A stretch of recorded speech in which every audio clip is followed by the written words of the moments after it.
Councilman Began. Councilman Morgan. Here. Councilman Kaplan. Deputy Mayor Schwartz. Deputy Mayor Katz. Mayor Dunleavy. Here. Adequate notice of this meeting has been provided by resolution number 265-2021, sending a copy to the newspapers officially designated for 2022 by way of resolution number 4-2022, filing a copy in the township clerk's office and posting it on the municipal building bulletin board. And the mayor hereby directs that this statement be included in the minutes. Thank you and good evening, everybody, and welcome. Tonight's meeting announcements.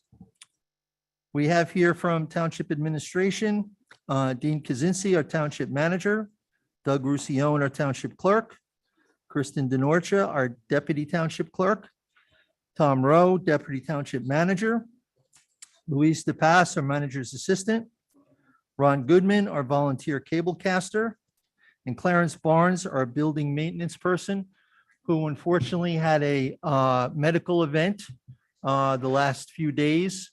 I can tell you that he's on the mend. He's home, back out from the hospital, but please keep him in your thoughts and prayers. And from the law firm of Trank, Isabel Siddiqui and Shadanian, John Shadanian. Upcoming events for the public's information. We are currently holding a hybrid format meeting. We have people in person and on Zoom. If our Wi-Fi at the municipal building has an issue where the Zoom meeting drops, we will aim to retrieve the connection and start the meeting. If we are unable to continue the Zoom meeting, this council meeting will be adjourned and rescheduled. If attending this meeting in chambers, the CDC and New Jersey is recommending that individuals wear face coverings indoors and in public places if possible, and try to social distance. We're not going to do that tonight, are we? All right, well, don't take as many breaths, okay? The next televised council meeting will take place on Tuesday, November 22nd at 6:30 PM. That's closed session. The public session will begin at 8 PM. The general election is occurring on November 8th, 2022. Polls will open at 6 AM through 8 PM. If you have a mail-in ballot and haven't returned your mail-in ballot, don't forget to do so to the Bergen County Board of Elections or the drop-off box right outside of Town Hall here. Poll worker meet and greet on November 3rd, 6 to 8 PM. Refreshments will be served. If you are just starting out or considering or have been working for polls for a while, feel free to come and network with your neighbors and a few poll workers. If you wish to be a poll worker this election and assist with the town's democratic process, contact the Bergen County Board of Elections and/or the TNEC clerk as soon as possible. And now I would like you to join me in a moment of silence for James McCall, retired TNEC police officer and township resident. Officer McCall served the Township of Teaneck Police Department from January 1st, 1963 until his retirement on March 1st, 1992. He proudly served in the United States Marine Corps from 1958 to 1962. Officer McCall is survived by his wife of 59 years, Margaret, his daughters and sons-in-law, Stacy and Ron, Julie and Wayne, Ellen and Todd, Marilyn and Greg, his grandchildren, James, Tamara, Amanda, Chelsea, Melissa, Sean, Kerry, Jacqueline, Kevin, TJ, and great-granddaughter Rose.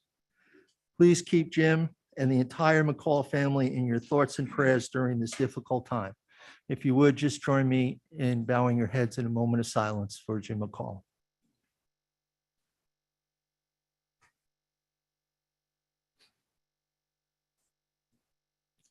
Thank you. The council met in closed session to discuss the following: advisory board interviews, COVID update, DPW project, 252 East Forest Ave, PSE&G diversion, liquor licenses, personnel, legal issues and/or opinions, litigation updates, and Oprah. So at this time, we will move on to presentations and certificates of recognition. Crossing Guard, Sarah Jones.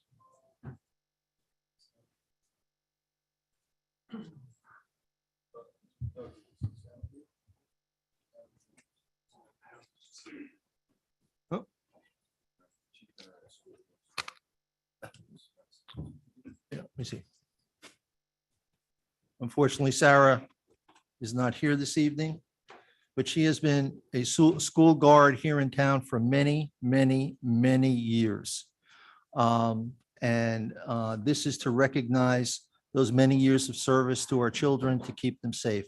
So thank you, Sarah, from the council and from the entire township, and we wish you well. And we'll get this to her.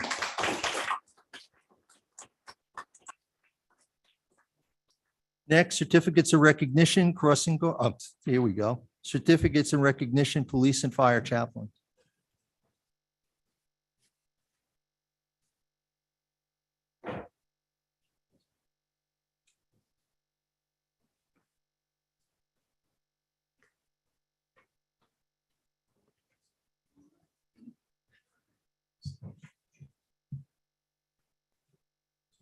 So we're here tonight to recognize Reverend Daniel Mays. Daniel Mays has been the police chaplain for many years, and he is our inspirational support.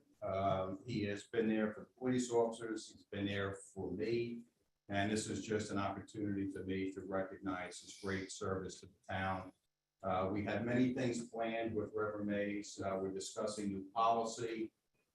We're discussing community policing efforts that we may be able to move forward. And one of the things we just instituted was on death calls. Police officer never likes to go on a death call to make notification to someone at a house. So what we're doing is, I never liked to do it when I was a police officer. I don't think anybody likes to do it.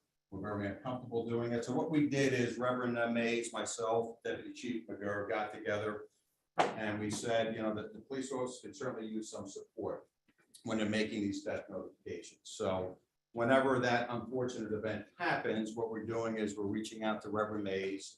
We're picking him up and we're taking him to that residence, and he is going to be that guiding light, that support for not only for the police officer, but for the family, to be able to get that unfortunate news and to comfort them the best way he can. So that's one of the ways we're working with our police chaplain. I had the fortunate occasion today actually to swear in our two new fire chaplains, and that is Rabbi Daniel Friedman, and the other one is Father Joseph D'Amico from St. Anastasia Church. So this is an important part of the police and fire service. And I just want to bring up Deputy Chief McGurr just to say a few words about the police chaplain program. So as the manager said, the death notification process. Sorry, can you hear me? The death notification process, like the manager said, is something that none of us like to have to do, but we do have to do it. And we try and do it the best way we can, providing sometimes the worst information somebody is ever receiving. It's uncomfortable. We try to think about what we say before we get there, what to anticipate the person might say back to us as a reaction. And knowing that the Reverend is going to be there with us, he offers to be there at part of a time that's one of the most difficult for us. It's a tremendous help. It's a comfort to all our officers. And on top of that, like the manager said, that he's also there for our members at times when they need to speak to somebody. Yeah, there's good days, there's bad days, there's things that happen at home, and it's always good to have somebody that you know and that you're comfortable with, that you can speak to. So I do thank you for your efforts, and look forward to working with you going forward. Thank you. Reverend Mays would like to say a few words. Sure. In the near future, we're going to be, reaching out to our houses of worship and incorporate our community policing and trying to build a network, because I think we're all in agreement. We want peace in our neighborhoods. And so with getting our houses of worship together and our religious leaders and some significant people in the community that has a desire for peace in the community, that's what we tend to do. So I want to thank the township manager, the chief, the council for giving me this opportunity to serve in this way. Thank you. A small token of our appreciation. This is a certificate of appreciation from the Township Council. We extend our heartfelt recognition and appreciation to you, Reverend Daniel Mays, for your spiritual guidance and support to the Teaneck Police Department and the Teaneck community. So thank you so much. Thank you, Chief. All right.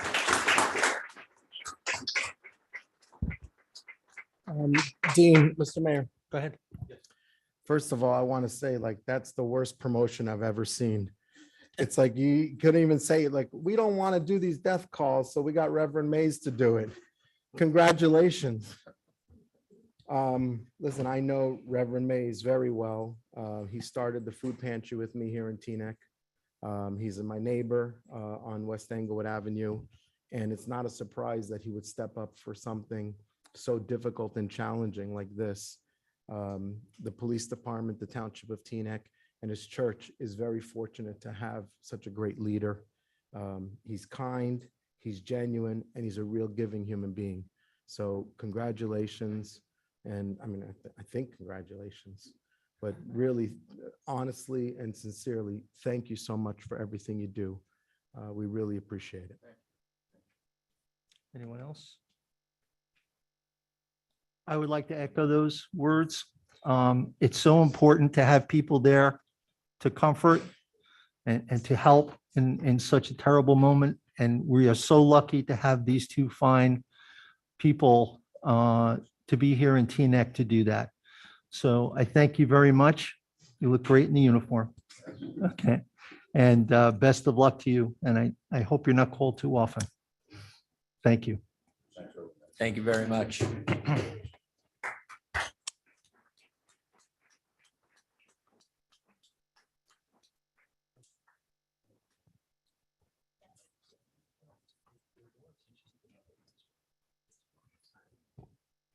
Okay.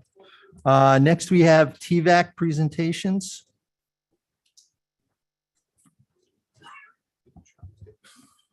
What? Mr. Mayor, can I ask Deputy Mayor Couch to join me? Absolutely. Am I also coming down for my vote? No, he's a real life member. Wow, that cut. Nice to have you back.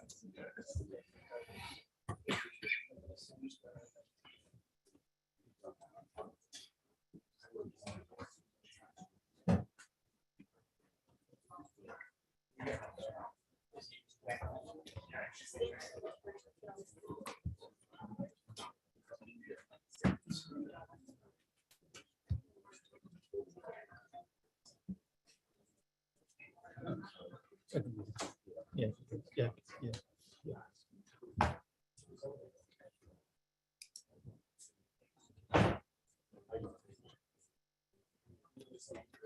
Okay.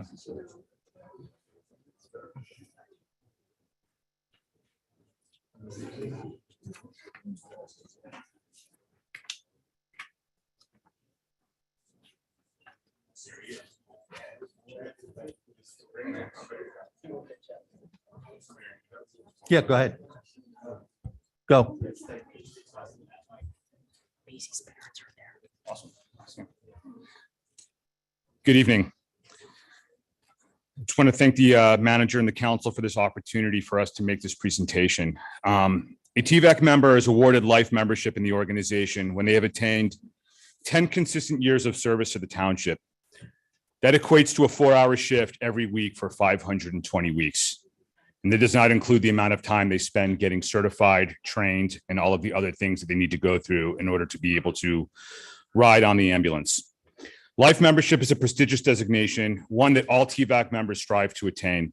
The designation comes with numerous privileges, one of which is no longer being required to ride a biannual 12-hour Sunday shift or a scheduled weekly shift.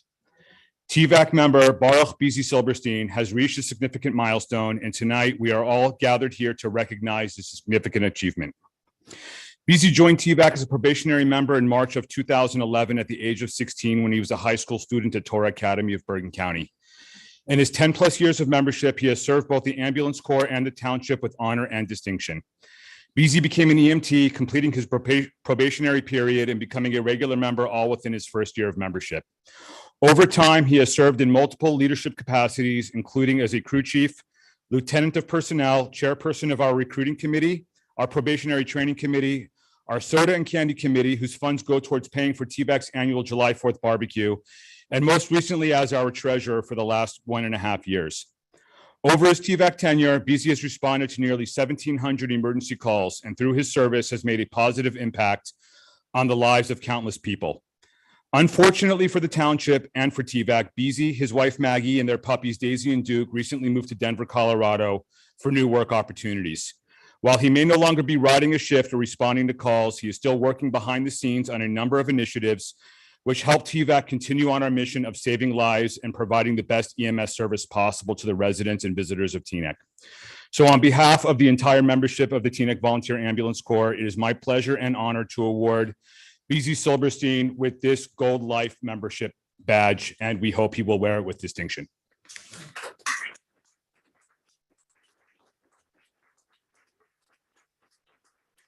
He's right up there on TV. See him, top corner. All right, sorry, you're not gonna be able to get the badge. We're gonna have to keep it for you. I'll take it. Well, his mom is here, so I think we can hand it over. Thank you. Congratulations. That's where he can see it. Look, there he is. Ellie.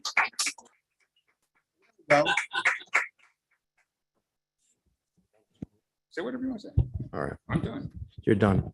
Well, I want to say, first of all, Mr. President, TVAC and you and under your leadership is doing a spectacular job.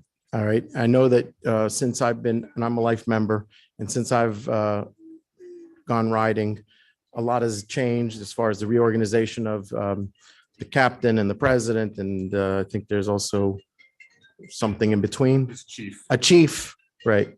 So the leadership structure has changed, but the amazing work that TVAC does, and for the Teaneck residents that are here, you should know how fortunate you are.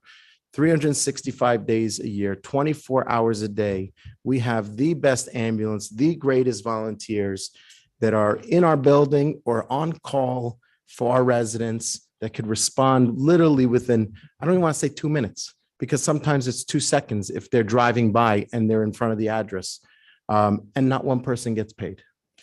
And that's,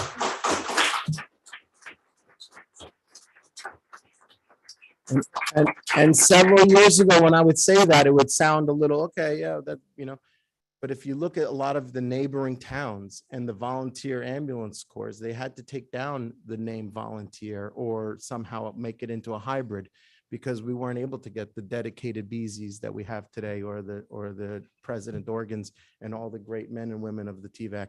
So we're very fortunate to have such an amazing ambulance service.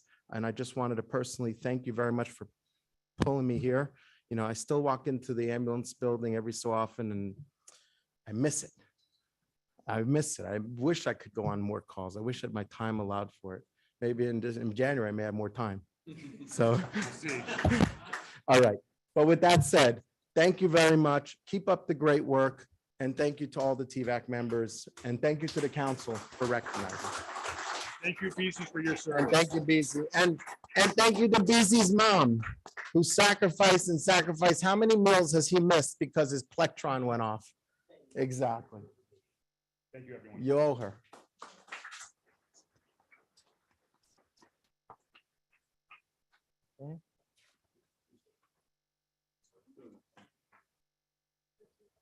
All right, next, we will have a presentation from the Township Auditor, Dan DiGengi.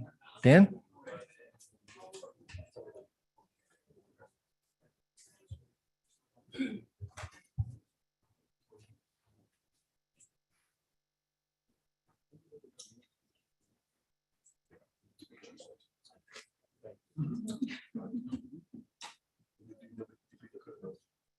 I know, but it just, yeah. I'm gonna do that. Good evening, everyone. So my name's Dan DeGangi. I'm one of the auditors for the township. I'm from Bowman and Company. Just wanted to kind of go over a couple things with you related to the audit. The audit's completed. I've met with the mayor and administration, CFO, regarding, things that we, the audit process and the year-end closeout. I'm pleased to report there are no audit findings in the report this year. Everything was in good shape. So I'm pleased to report that. I also wanted to kind of recap a few things that, sometimes you don't notice, but going through the report, you'll see some different 5-year recaps and stuff like that in there. And, one of the things I wanted to bring to your attention is, a little bit of consistency issues, which is a good consistency. So your fund balance has been pretty consistent over the past 5 years. It's remained stable. Percentage of tax collections has been stable, consistent. It's been increasing slightly over this past 5 years. Also, your net valuation taxable has also been increasing steadily over the past couple of years. It's actually at about 5.2 billion right now, which is very good. That's made up of business, commercial, residential, just a bunch of different items, industrial. Also want to, let you know a few things that have happened over the past couple of years. We've had 2 bond sales over the past few years. You have a AA rating, which stayed the same over the 2-year period. In those sales, you ended up with a 1.14% rate and a 1.3% rate. Those are very good rates, especially with the current market, those rates are much higher right now. So we did a very good job by selling at the time we sold and making that happen. Currently, you're at a $6.3 billion equalized valuation. And there's a assessed valuation, equalized valuation. Your debt's based on equalized, and you're allowed to go up to 3.5% of that equalized value. So you're allowed to go up to about 221 million in debt. Your net debt's only 55 million, so you're 0.88% of the amount that you can have. So that leaves you in pretty good shape with that. So you're nowhere near any debt limit. You're under 1%. So there's a couple of big overview items I wanted to relay to the council since we haven't talked about that. Any questions you may have or anything you want me to discuss related to the audit? Deputy Mayor?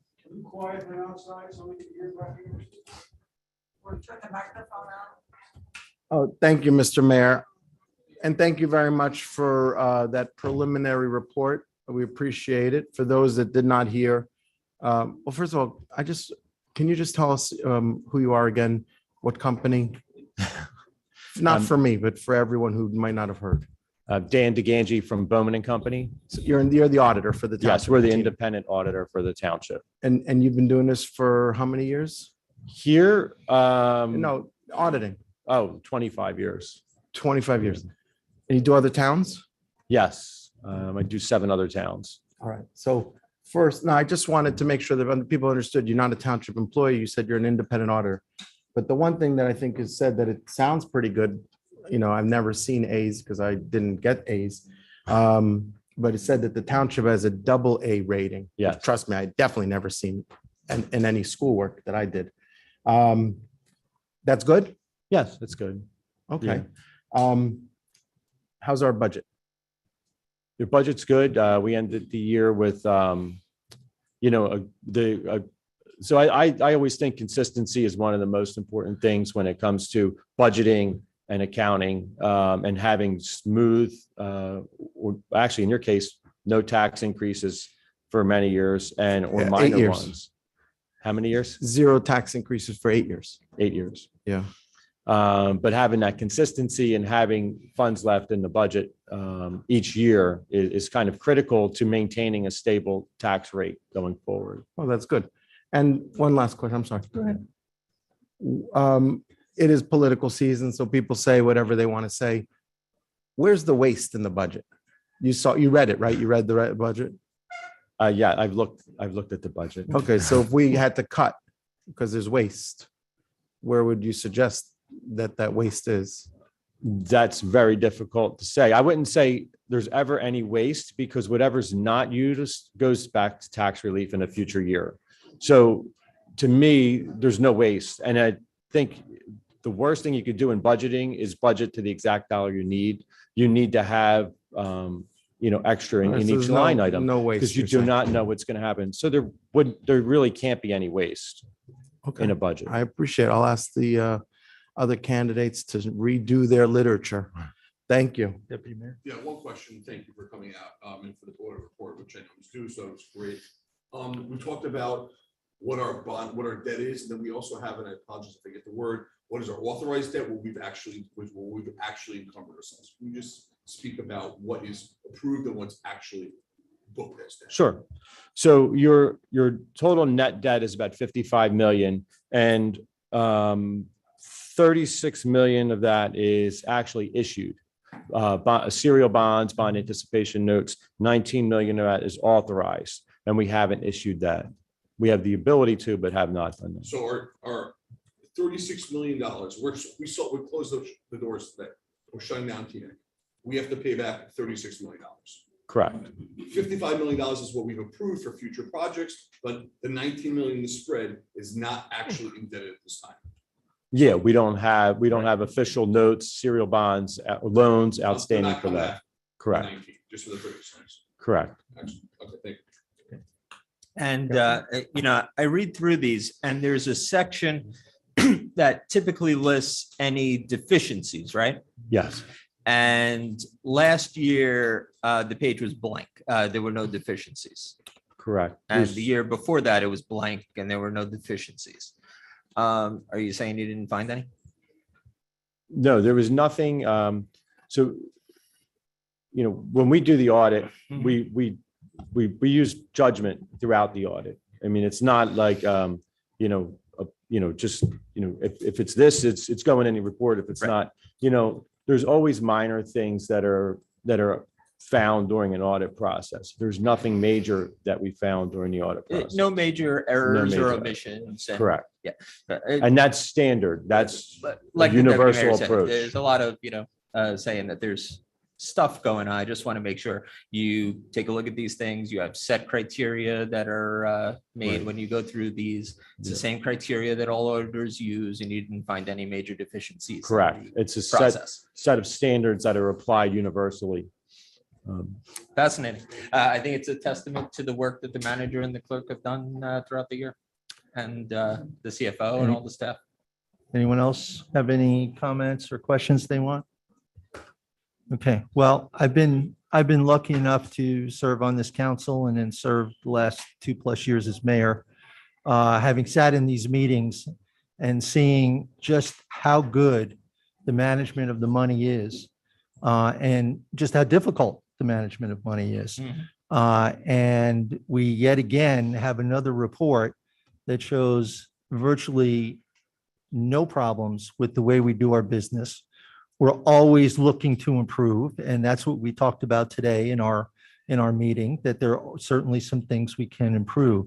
But in terms of the management of the money, where the money is, how we use the money, what our ratio is to debt, we are all well within good range, and actually better range than most other towns. So on behalf of the council and everybody, I want to thank the manager. I want to thank Isa Abasi.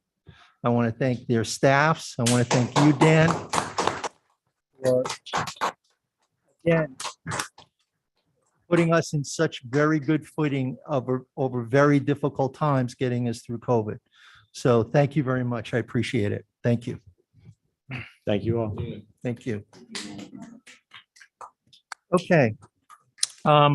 Before we go on, I'm going to divert a little bit from the agenda, because I know a number of our DPW staff are here because they're in anticipation of some activity and some announcements that both Dean and I want to make. They know that we have been working hard with securing an area over in Leonia and working with Leonia to move the DPW. I can tell you that we're working on it, and it's going to happen. We're just waiting for a few other details to get worked out, but I am very hopeful that in short order, those things will be done, and we will start the work of making the serious plans, getting good schematics of the real building, what it's going to look like. But we are very, very happy that we're going to move forward with this project for DPW. So Dean, do you want to say something? Sure. We started this process a good year and a half ago. just trying to find some suitable grounds to desperately move our public works. And this is a project that, gosh, has been spoken about for literally decades. So my deputy manager, Tom Rowe, and I, we put our heads together. Tom knew a few people in Leonia. And we subsequently had some meetings with our mayor, the mayor of Leonia. And Leonia has a good tract of property right on the Teaneck border. So with the great cooperation of the mayor of Leonia, he agreed to allow us to consider using probably about 3 or 4 acres of land. It's land where their DPW currently sits. I believe the tract is about 7 acres in total. And, you know, we started plotting, planning, we did some hole boring, which was very favorable. And I just want to, I know some of the fellows are in the back there. I don't know if you guys can make your way up here. If there's a way to go out that door and then come up. Okay, well, I just want to recognize a few people that are here. We have our Director of Public Works, Trevon Romeo. We have our Superintendent of Public Works, Mike Surmabikian. And we have the DPW Union President, Michael Hennig, who is here, and some other staff members from Public Works who took time out of this schedule. And I know the conditions that you guys work under at Public Works. I understand it. Council understands it. Council is extremely supportive of this project. I promise you, we will get it done. The next step for us is we have to have just an additional conversation with Leonia, but the plans that I have moving forward in 2023, the beginning of 2023 is aggressively moving forward to breaking ground, putting a shovel in the ground, and hopefully having a new headquarters for DPW in, I would say, roughly 2 to 3 years.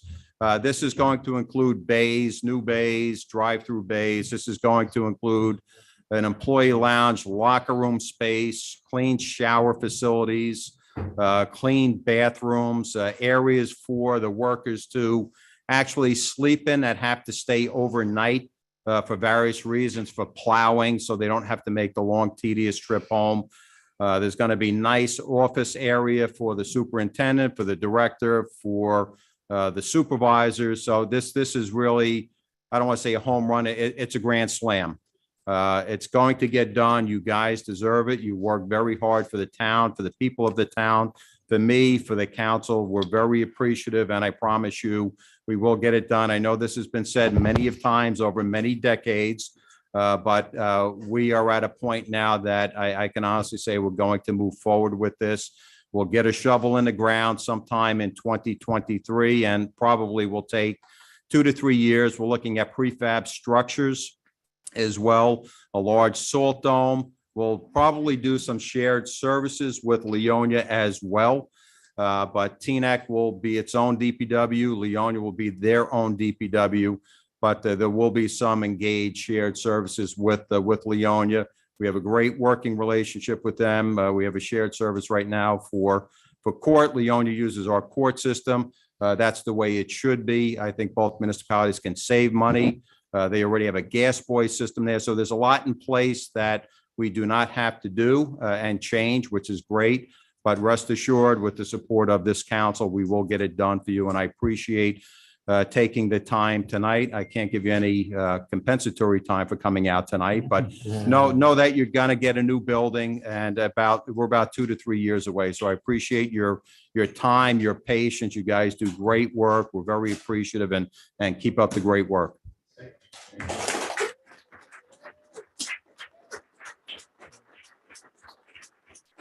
Deputy Mayor.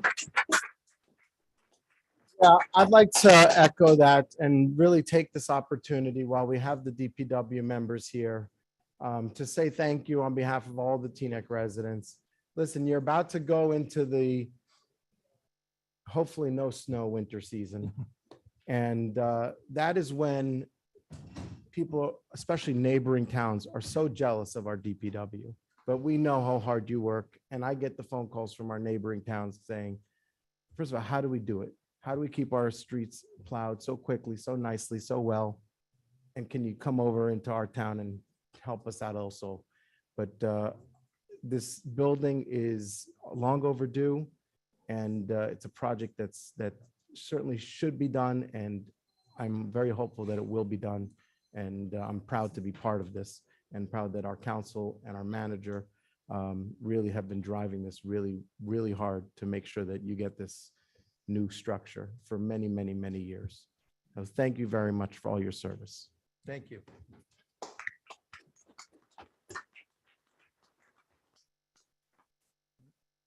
Now, I'm also going to divert from the printed agenda, and I'm going to ask our legal counsel who wants to speak on a particular issue that he thinks is very important and timely now, so that everyone has the correct information on this issue at hand. So, John? Thank you, Mr. Mayor. Thank you, council. Good evening to everyone. The reason why, and it's not going to be me speaking, it's going to be, for the most part, my partner, Reggie Jenkins, who will be on in a moment. But the topic, and I just want to make sure everyone understands, is the settlement with Stop and Shop and Crossroads. There was a lot of what I believe is misinformation and confusion that came about as a result of at the end of the meeting, the last meeting, and I think that there were numerous people that didn't understand what was happening. Stop and Shop sued Teaneck. Stop and Shop is not leaving Teaneck. They have come out unequivocally and said they will not leave Teaneck. What they wanted to do was make sure that their rights were preserved with respect to the area where Stop and Shop is located. And as part of that process, I wanted to make sure that all the facts are understood by the public. I want to make sure that the public knows what has happened as far as the settlement goes. And as a legal counsel for the town, that everybody understands the process for what is to come. The fact of the matter is that the focus of the council and the resolution, and the council and the township was basically the intermediary between Stop and Shop and the other big landowner that owns the property there that wants to develop the property. And we were the ones that were engaging with Stop and Shop to make sure they were going to stay here. And with that, I'm going to bring on my partner, Reggie Jenkins, who I believe is with us on Zoom, so that he's just so everyone knows, Reggie is a recognized and well-respected land use attorney. He's one of the best in New Jersey, if not the best, in my opinion. And he's somebody who handled this matter from its inception with the lawsuit, and was the person that was able to really get it to the point of settlement and put the township in a position where we're going to be able to keep our supermarket in place as part of the deal.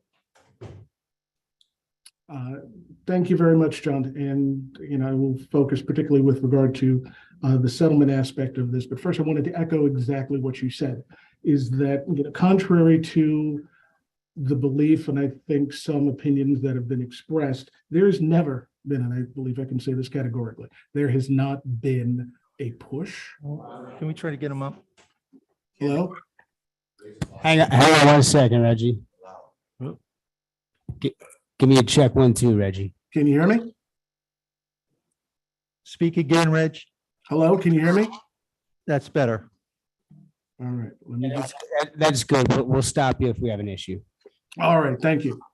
What I was simply saying is that I can say categorically that at no point from the town standpoint, the planning board standpoint, or any other official of the town, has there been a push to have Stop and Shop leave, have it diminish the activities that it currently conducts, or close. It has been expressed to them repeatedly. It has been stated publicly that what we want, what the township wants. Reggie, give us 1 minute. Sorry, they're just having some interference. We can't understand. I'm trying right now. Try to move a little closer to your laptop. Speak just a little softer. Okay, can you hear me now? Let's try.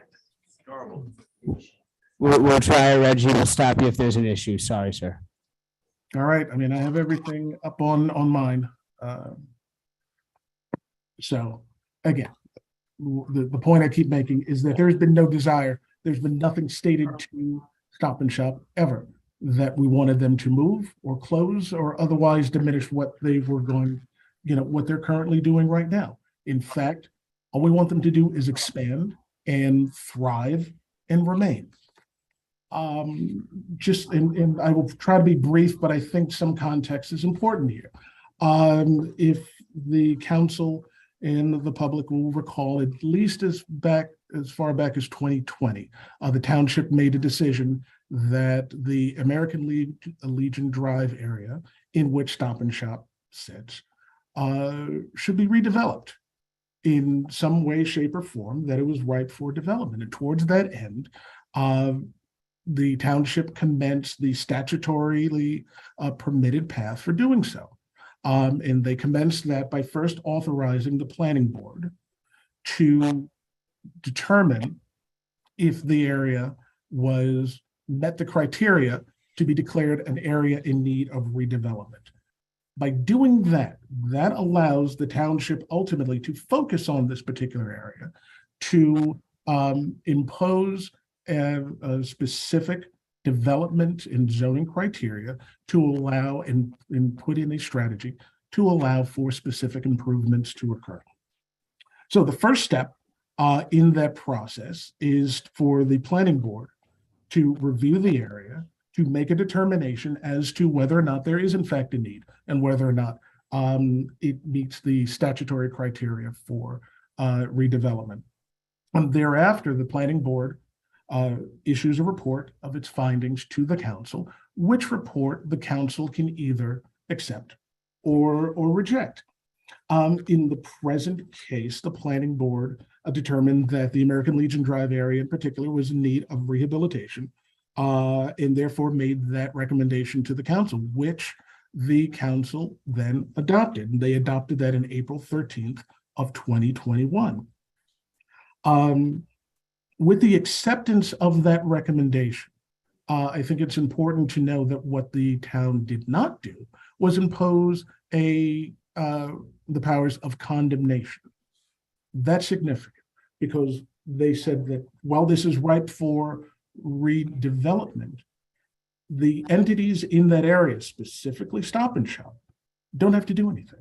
There is no way that the town is going to force them to do that. They don't have the power to do that. So Stop and Shop was not forced to move. It wasn't forced to change anything it was going to do. It had no obligation to even participate in the rezoning of the area. Nevertheless, following that declaration of an area in need of rehabilitation, Stop and Shop filed its lawsuit against the town and the planning board in the Superior Court of New Jersey. I think it's important to note that that suit did not seek monetary damages from the town, nor did it actually say that we, Stop and Shop, have been harmed. What they sought to do, as John said, was to preserve their rights, to allow them the additional time to get under the hood, to fully understand how the development may pan out in the future, how this redevelopment area may eventually affect them. And in all honesty, I believe that was somewhat of overkill because they've always had the opportunity and a place at the table to do that. But again, that was their right to do, to preserve their rights. Since the commencement of the lawsuit, I think it's important to know that the parties, including Stop and Shop, including their landlord, including Crossroads, which is the proposed developer, have been collaboratively participating, and I think in some very productive conversations to collaboratively arrive at how they see this area to move forward. Now, let me start first in terms of the settlement. Let me say what it is not. The settlement that was adopted, approved by the council and the parties, is not a development project written in stone. It is not a settlement that removes any of the authority, the governing authority of the governing body, any of the review authority and obligations of the planning board or any other entity in the town. It is not a path for an automatic approval of any building, any development, such that there's going to be a building going up in the middle of the night tomorrow. Rather, what it is, it sets forth a foundational concept as to how the development may proceed, how it can proceed. And as the documents show, it includes, as a concept, mixed use, residential, retail, and the component, which is the importance of this conversation, is the Stop and Shop. Every development project, every building starts with a concept. It starts with a wish list. It starts with a vision. This settlement effectively sets forth the vision of the parties and the concept and the wish list of the parties. It specifically sets forth and honors the wish list that Stop and Shop put in, so that they said, if development is to happen in this area, these are a few things that we would like to see. Actually, there's a number of things we would like to see. We would like more permissive signing. We want to be able to sell propane on site. We want to have a bank. We want to have a coffee shop if we would like to do that. In the future, if we want to expand, this is what we'd like to see. We also want to see certain components put into the plan that make sure that we are in harmony with the development going across the street. So we're at a point where the next major step is the introduction of a redevelopment plan by the council. Now, again, I think it's important to understand what this stage is and what this redevelopment plan is and what it is not. Again, it is not automatic. It has to be discussed in public.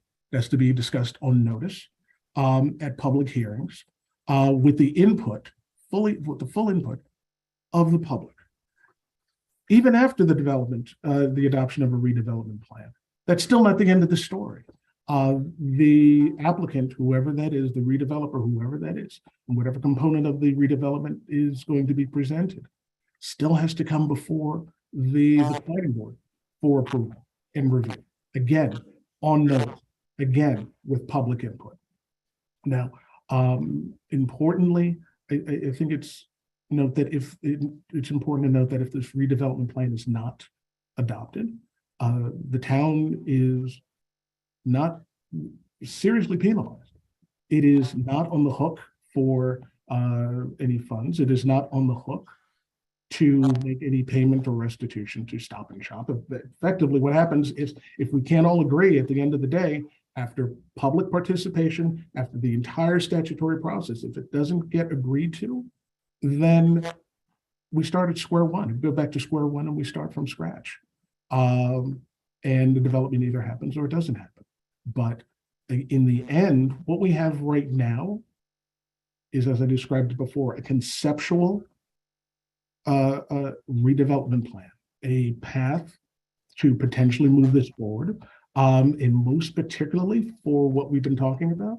And I believe one of the largest interest of the public is that it is a direct path for Stop and Shop, again, to remain, to thrive, and hopefully expand. So that's my overview of where we are right now. Mr. Mayor, members of the council, if there's any questions of me, I'll stop right there. Thank you very much, Reggie. Deputy Mayor Schwartz? So I think, Reggie, thank you. I don't have a question. I just wanted to make a comment that we had spoken to various community groups and that over the coming weeks, we're going to be scheduling some community meetings to further discuss what Reggie said. So I just wanted to repeat that from the dais. Correct. Anyone else? Nothing's done. I mean, nothing's done. Nothing's done. But I think you should emphasize it. Yeah, I think the public got the concept that this thing was way, way farther down the road than where it is. We had to make sure that Stop and Shop was made whole, and we've done that. We're now looking at different ways in which to approach this project. There is nothing in stone right now. And as you heard, we will be having community meetings. We will be having hearings, many, many, many meetings with respect to this that will, I think will go over several years. So Again, nothing is done, nothing is in stone. But we had to get completion of this agreement with Stop and Shop to make sure that they remain here and thrive, which is what we always wanted. And now we can move on to look at this together. So that's really the message we want to give the residents of Teaneck in regards to this plan. Anybody else? Go ahead. I'll just say that for years, people have asked what can be done in this area. People have asked for Starbucks. They've asked, what is can be done to revitalize the area. The questions were raised years ago. We had public meetings for years, and the answer is to look at it. We haven't decided anything. No plans exist. No plans were sent to the planning board. No plans were sent to the council.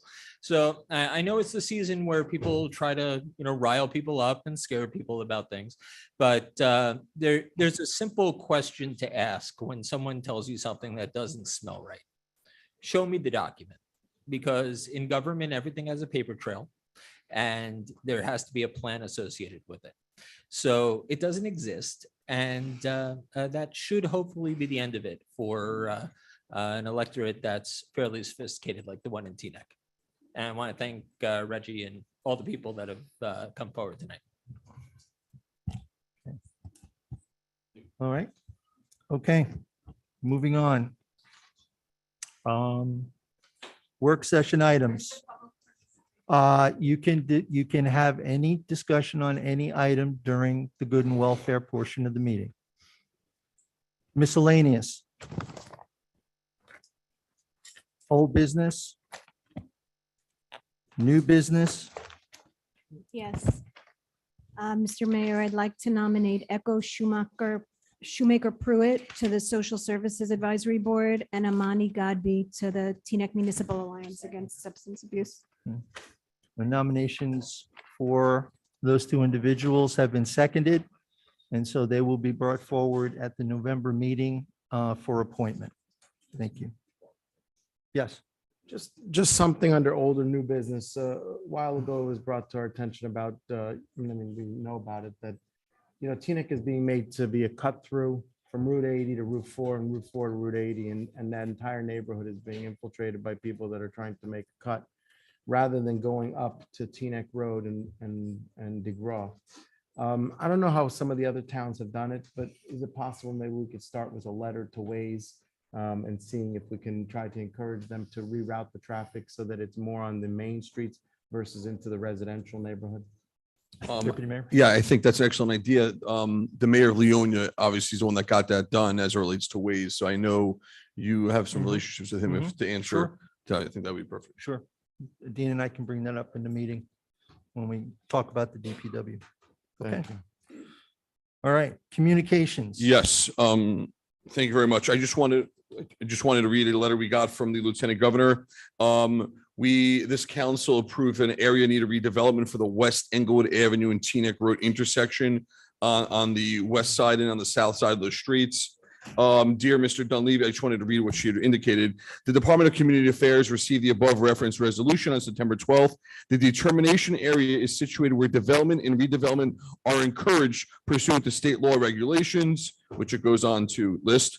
The municipality or the redeveloper may find the business center located in the Department of State helpful to identify potential sources of state financing to facilitate the redevelopment of these properties. You may contact us here. The determination is attributed to the work the Township of Teaneck has done.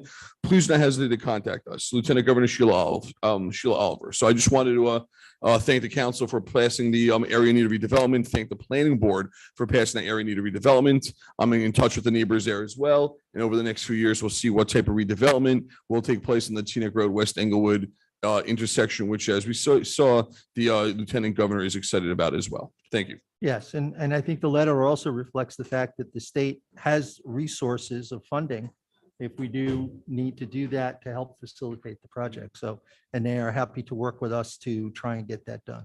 So, good. All right, Committee reports by council liaisons. Historic marker map. Mr. Mayor. Councilman Campbell, go ahead. The work by the Historic Preservation Commission has been exemplary. Unfortunately, there were some illnesses that have struck several people on the commission. So if we can, we'll postpone and maybe we'll have a special webinar just for this, so we could show people what's going on. The library is going to host the map, and it's going to be a live Google map where you can see all the historic markers, pictures, information about it. It's a nice little addition that the Historic Preservation has been working on, but I'll let them fully explain it. That's great. Thank you. Excuse me, Mr. Mayor, but the But- hallway is louder than the speaker. Ron, can you just go out and ask them? Okay.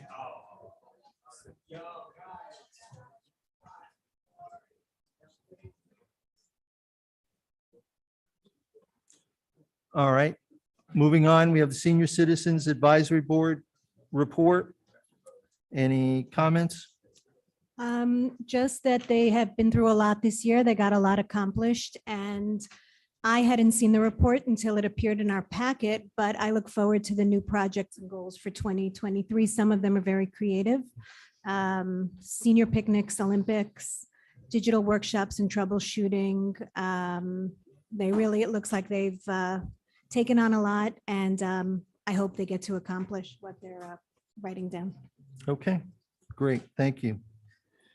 Council Committee Parking. Yes, thank you very much.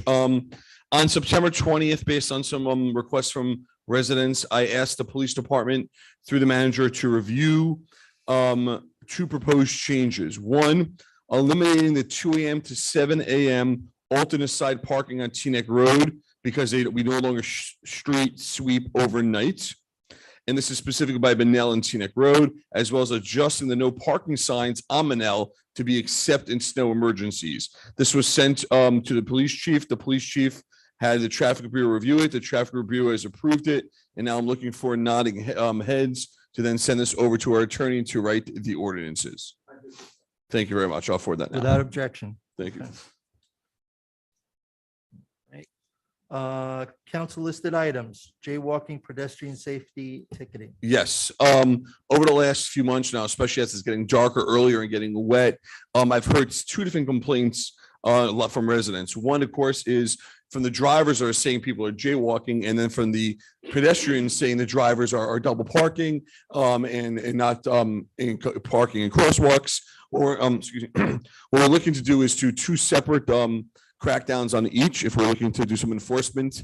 Enforcement in the days and age of social media really do a lot, really get a good bang for our buck because word gets out very quickly. Don't park here. They're doing this. Don't do this. And within an hour of one police officer giving one ticket, 1,000 people hear about it. So if we could ask the police to step that up as kids are out, it's wet, it's dark. And if I could just chime on that, because a resident came over to me. I was in by the Dunkin' Donuts and stores on Teaneck Road in the Northeast, and a resident came over. As Golden asked if we can have the police come through to make sure that they're not in the fire lane. She said it's very hard to navigate through the parking lot. There's a lot of kids walking there, and to make sure things are safe over there. Okay. Dean, did you get that? Sure. Okay, great. Thank you. All right, moving on. Dean, Township Manager report. Mayor, thank you. I have quite a few things to cover. Chris is going to help me out with a few visual aids here. Just a quick COVID-19 update. As of the 22nd, the town has 11,926 COVID-19 cases. We're up 62 since October 14th. That's an average a little over 8 daily. We remain at 146 deaths. Chris, you just throw up the website. As they do every meeting, it's just a reminder to sign up for the emergency alerts. The tab can be found on the left-hand side of our webpage. If you look at the screen, you'll see a tab on the left-hand side that says sign up for Township Alerts. It's right at the top of the page. The next thing is we're going to be doing a dedication at the Rhoda Center on Friday, October 28th at 4 p.m. And this is going to be to recognize the partnership between the township and Holy Name Hospital regarding the transformation of gym number 1 at the Rhoda Center, making it into the most successful vaccination point of distribution in the state. We're going to hang a temporary plaque that will be on the wall by gym number 2, and then eventually we're going to get a bronze plaque that will be posted there permanently, and we're going to post that plaque there as soon as, there it is. So basically, it says in the year, let me get my other folder quick. In the year 2020, and this is important, I think everyone should hear it that can attend. In the year 2020, the world was forever changed by the public health emergency of SARS-CoV-19. The first reported case of COVID-19 appeared in Bergen County on March 4th, 2020. Immediately, the Teaneck Council and managers, sensing the long-term consequences of an unchanged pandemic, took the unprecedented step of requesting and urging Teaneck residents to voluntarily quarantine on March 14th, 2020. Schools, houses of worship, and many non-essential businesses closed in response to the COVID-19 pandemic. Employees and volunteers from Holy Name Medical Center immediately coordinated resources to address emergent needs with the township officials, and by March 15th, tents were erected at Holy Name Medical Center for COVID-19 testing. When the COVID-19 vaccine was announced in late 2020, the Township of Teaneck partnered with Holy Name Medical Center in creating one of the first COVID-19 points of distribution in the state of New Jersey. The Richard Rhoda Center gym was modified, and this was transformed into a state-of-the-art point of distribution and medical facility to administer the COVID-19 vaccine. On January 13th, 2021, Holy Name Medical Center began vaccinating high-risk populations of most vulnerable patients at the pod.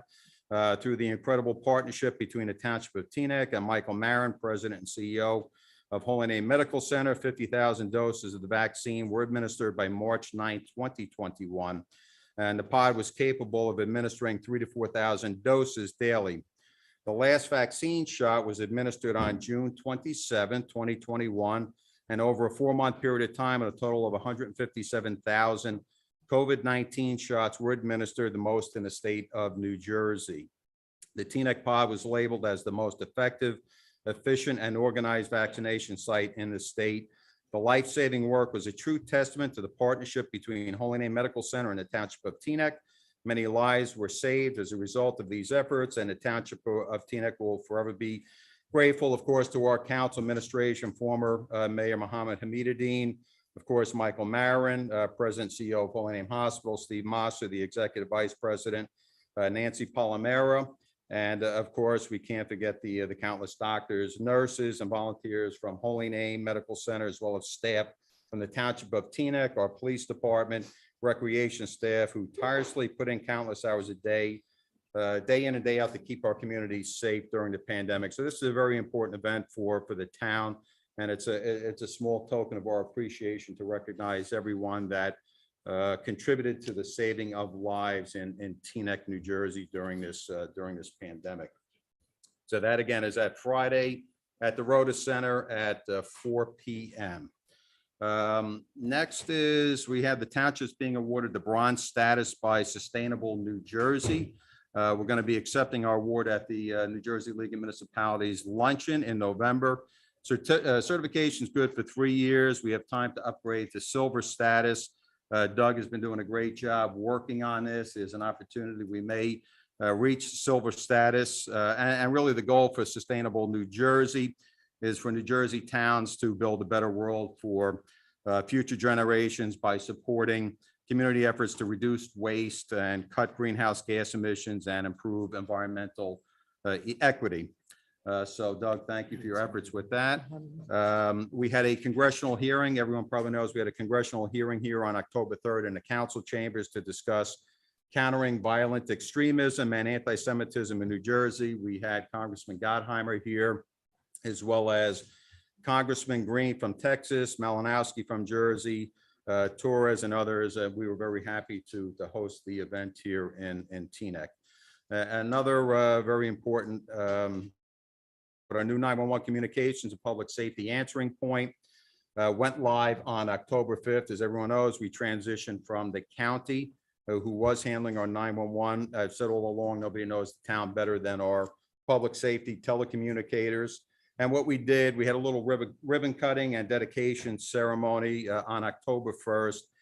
The new PSAP, Public Safety Answering Point Center, was dedicated to our dedicated group of present and past public safety telecommunicators. And what we did, we put up a nice plaque by the Communications Center. And basically this reads as well, dedicated to our public safety telecommunicators, who are the unseen heroes of public safety and the calm voice in the dark.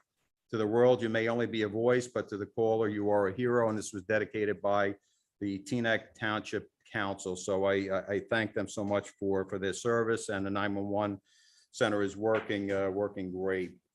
Teaneck, another bit of good news, Teaneck was awarded a total of $661,000 from the FEMA Assistance to Firefighters Grant. 437,000 of this money is going to be used to equip the fire department with 58 radios and 20 mobile radios for their apparatus, which is great news. It saves the township a heck of a lot of money. The ambulance corps is going to receive 224,000, and they're going to use that for new protective equipment and help to keep them safe while responding to calls in the township. These pictures up on a slide, because again, I'm putting this up because I've gotten calls about this, about the old band shell and how we would memorialize it. So what we did is we had Ray Turkin come in, he took some professional photographs of the band shell while it was up, the old band shell, and we recently hung them up at the Rhoda Center. So we have 2 pictures up, they look great, and it certainly memorializes the pictures of the band shell before it was taken down. Tonight, under engineering, we have a resolution office scope of services. We're going to replace the new lights at Voti Park tennis courts. It's going to have remote management as well. So the old ones will be taken down. New ones will be going up fairly soon. One of the other things that was addressed or brought to my attention in the manager's office is I guess the lack of vans for transportation of our seniors and disabled. We have 3 vans. Unfortunately, catalytic converters were cut out of them about a month ago. We were able to replace the catalytic converters in 2 of the 3, but there is such a big need for the vans for medical transportation, those that use transportation service to go to stores. We couldn't accommodate anymore. So what we did is we reached out to the county of Bergen. They have provided us with a van so that we will be using that for additional services for our disabled and senior population to get them to the food stores and any other shopping that they need to do. Work was completed on Tryon Avenue recently, and that includes the installation of 2 new speed humps. The picture on the screens show, not a great picture, but it does show the new crosswalk, and just to the top of it, there is a graded speed hump. So what we did is we put 2 of the speed humps on Tryon. Again, this was in response to myself, my deputy manager, some members of council, Councilman Kaplan, meeting with the residents several times and listening to their concerns and ways to reduce traffic and speeding in the area and traffic calming. So we spent some good money on Tryon. That included 2 radar signs. That included the speed humps that we just put in, restriping, traffic calming, actual enforcement by the PD as well. So this was a great project for us that we were able to get done. It was an unbudgeted item, but we were able to muster up the money to get everything done. And I thank Ms. Garvin, who came to us originally and expressed her concerns about this to get this done.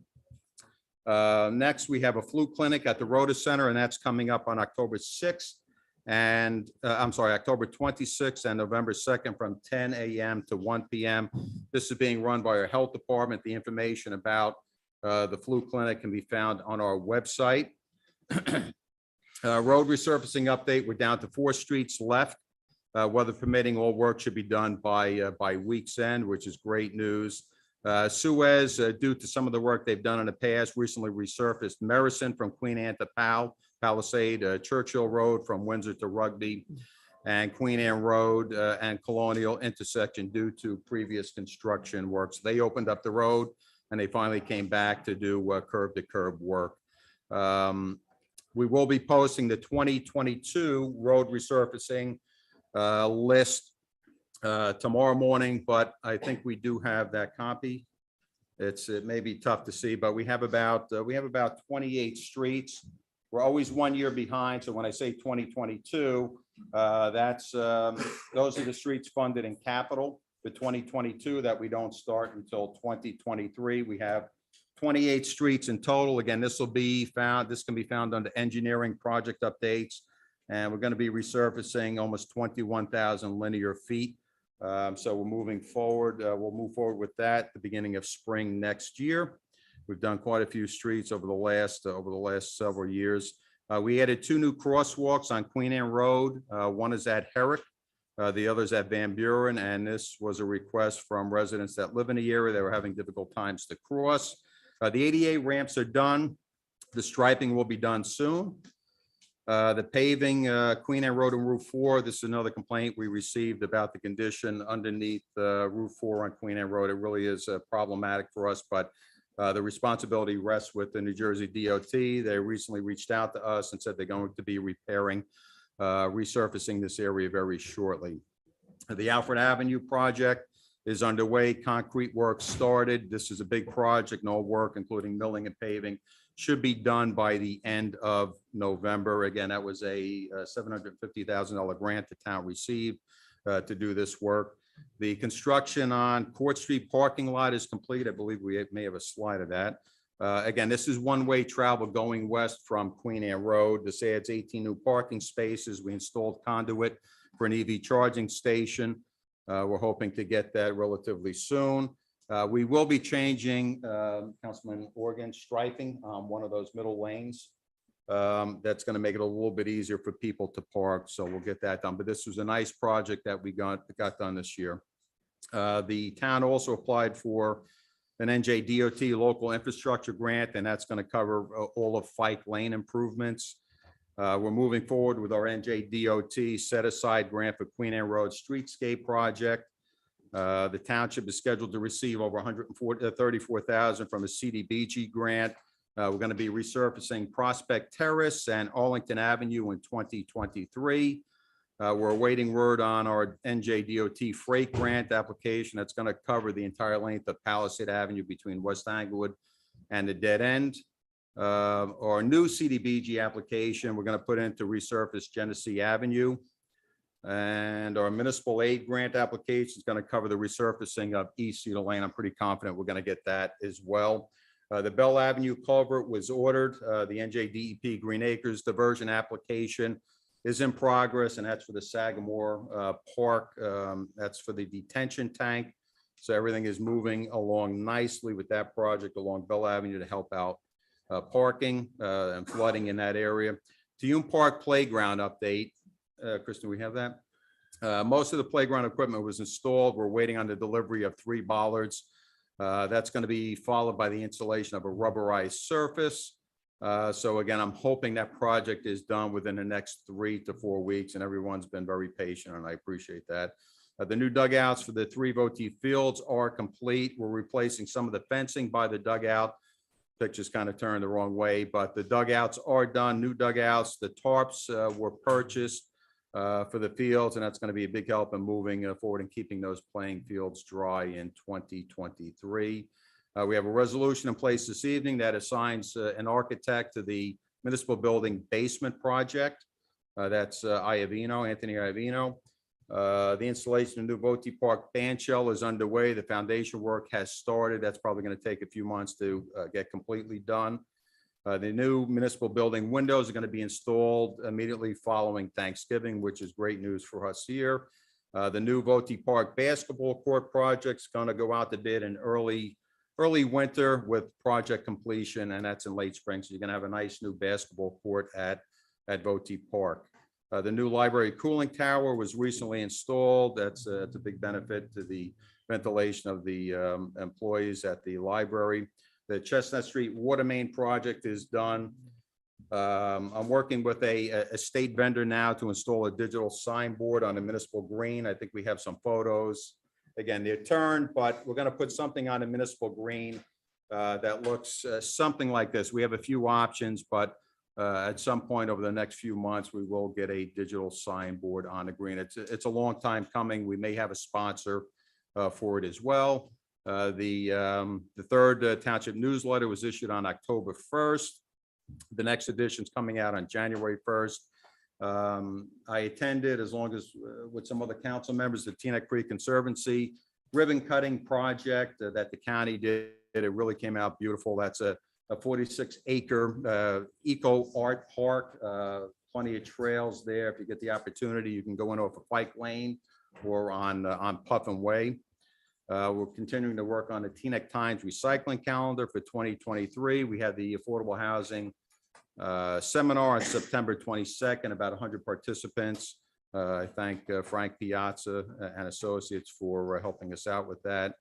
And I want to bring up the community policing activities for this year, because I received some complaints that I guess we're not doing enough. So I just wanted to highlight some of the functions that the community policing has done over the course of the year and continue to do. You know, and that includes the FDU Career Fair, Minot Sinai School Tour of Headquarters, Kedatora Children's Tour of Headquarters, Project Medicine Drop that they run at Arbor Terrace, FDU Alcohol Awareness during spring break, Pizza with the Police. They do Coffee with the Cops several times. Darrell Isla Summer Camp Program, Safety Talk they completed, National Night Out, Community Helpers and Rhymes and Reasons, Lacey School Safety Day Program, Scams and Safety Presentations at 5-star residents. These are just to name a few of the events that our community policing does yearly. Leaf season's underway. Follow the schedule on the recycling calendar. We also have an interactive map on our website that shows the current area of collection, the next area of collection, upcoming collection, and completed areas. So that's just go to www.teanecknj.gov, and it's right on the front page. The police department's also running a car seat detail. Chris, if you could just pull that up quick. They're running a car seat detail. That's on Thursday, November 3rd, from 9 a.m. to 1 p.m. That's taking place at 1079 Palisade Avenue. That's the overflow parking lot. They just recommend that the car seat already be installed upon arrival, and the police department has certified child passenger safety seat technicians are going to inspect and correct any problems. Again, that's Thursday, November 3rd.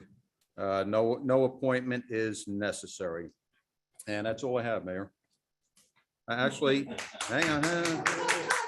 Actually, no, There's more? Yes, There's more. Again, I want to get everyone up to date. We hosted a meeting with the administrators of Bogota and Bergenfield recently to discuss a flooding grant feasibility study and focusing on the area along Palisade Avenue. That went well. We're moving forward with that. I met with the Anglewood City Administrator to address flooding areas near the Teaneck border down by Alfred Avenue. They're going to be dredging that water channel near the border.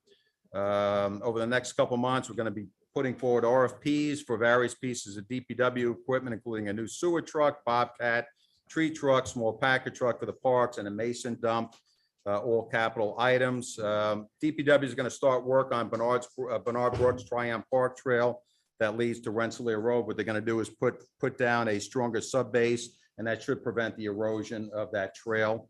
They'll be starting that shortly. Police Department was renewed for another 3 years of accreditation. Very proud of them for that accomplishment. It's not easy to get. We've been an accredited law enforcement agency since 2013. Sergeant Michael Sunga worked very hard on this project. I'm appreciative of his efforts. We also, if everyone doesn't know, we had a bank robbery at Chase Bank about a week ago. Within a couple hours, the police department identified the actor, arrested him, a local resident, recovered all the proceeds. They really did a great job. Regarding traffic on Decatur Avenue, I secured all traffic data, accidents from the County Sheriff's Department, from Anglewood, from Teaneck PD as well. We're looking at that. Our engineering department is looking at ways for traffic calming in that area by Alfred Avenue. We're moving forward with making some changes there.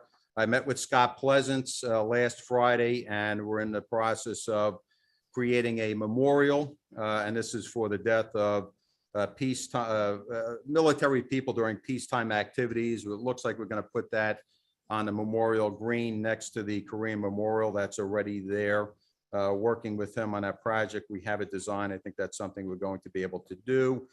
We have a groundbreaking ceremony at 1425 Teaneck Road on Wednesday, November 2nd. That's at 10 a.m. We have that up on the screen. We negotiated a contract, Mayor, with Delta Dental that calls for a 3-year agreement with no increase. So that's flat for 3 years. I'm happy about that. Tree planting, we have a contractor that's been awarded the work. We're going to be planting close to 200 trees throughout town. And everyone that requested a tree will get a tree, including the entire block of Penn Avenue. Also, the body worn cameras, I think we have something there, went live yesterday. We're excited. The cameras, of course, serve as a useful tool for recording evidence and, more importantly, promoting professionalism, accountability, and transparency. It's going to enhance the trust from the community. It took a long time for it to get in place. Many municipalities had to do this purchase, and it was difficult to come by, but we have them. They're in place, and we will follow the Attorney General's directive and department policy. Public department budget meetings are going to take place on November 9th, 10th, and 14th. We will post something, a press release tomorrow. And again, that's the 9th, 10th, and 14th. And that is it, Mayor. Yes. You That's sure? probably- I don't know if he took a breath. Absolutely. Well, he has to do a point of personal privilege, I think. All right. Thank you, Dean. Thank you to the staff and the township for everything that you're doing. It was a very extensive report. Thank you. All right. Moving on, formal meeting items, public hearing and adoption of ordinances. Clerk, if you could read the title of the ordinances. What? I know I got to do this.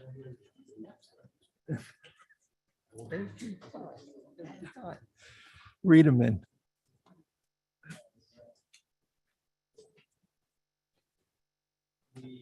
Yes, Mayor, we have a couple ordinances, second reading this evening.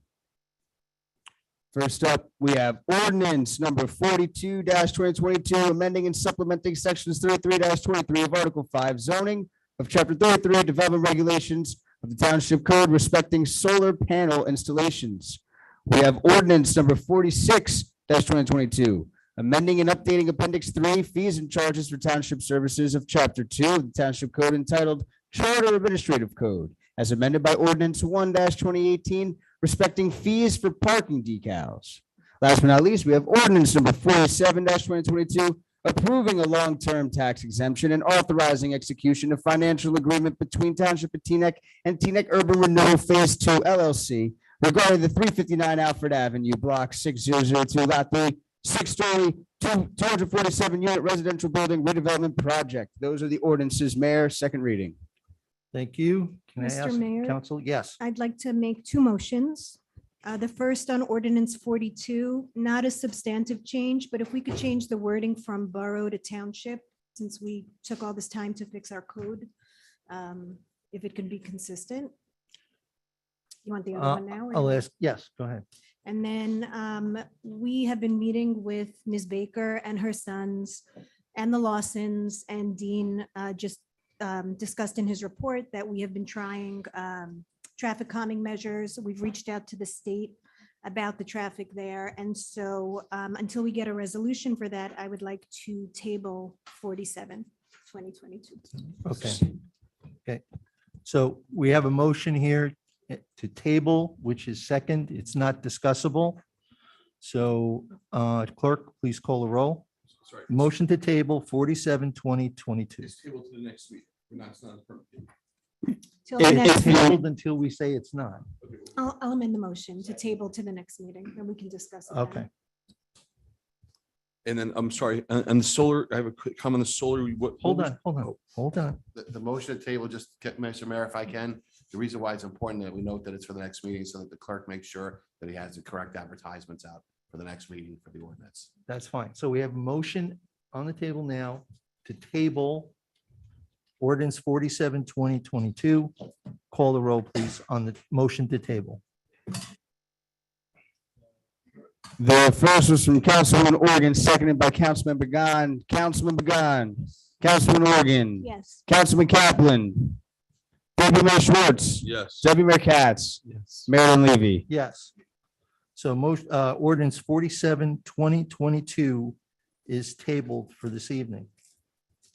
You now have ordinance number 42, 2022, and ordinance number 46, 2022. John, how do you want to handle that wording change? Does that have to be a formal? It's ministerial if there's a motion upon adoption to change it. They're using As the clerk just said, it's a scrivener's error, or you could say that it's a de minimis change, that it changes the substantive ordinance. Okay. So are you good with that, Councilmember? Yeah, just the word borough to township. Okay. All right. Okay. Deputy Mayor. And also to add the words panel, it's missing the words canopies. Is that a problem as well? The solar.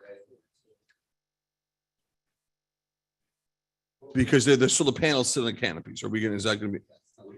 Thank you. Okay. All right. So you have before you ordinance number 42, 2022 as wording amended and ordinance number 46, 2022. Any further discussion? Call the roll, please. Was there a first on those two? Oh, yes, I'm sorry. Move. Can I have a motion to move 42 and 46? It's been moved and seconded. Councilman Gahn, Councilman Organ, Yes. Councilman Kaplan, Deputy Mayor Schwartz, Yes. Deputy Mayor Katz, Yes. Mayor Levy, Yes, all adopted. Oh, sorry. that's right. Yeah, we skipped over Skipped the over public that. I hearing. apologize. We're gonna need to do those votes again. If anyone wishes. It's hot in here. If any, my mistake, my mistake. If anyone wishes to speak on ordinance number 42 and number 46, we are not discussing ordinance 47, which has been tabled. So I'm not going to entertain any discussion of 47. I just will entertain any comments on 42 and 46. And again, my apologies for messing that up.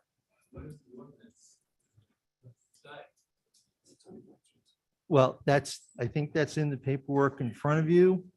And this is the second reading, so it's been out there for a while. Okay, I don't see anybody wanting to speak. I think- There are some ordinance materials up front along with the agenda packets for the public. If anyone needs a copy, right up front there, there is a summary of ordinances which breaks down a clear, concise title of what each ordinance does. And we have our agendas there. I saw a hand on Zoom, but they went away.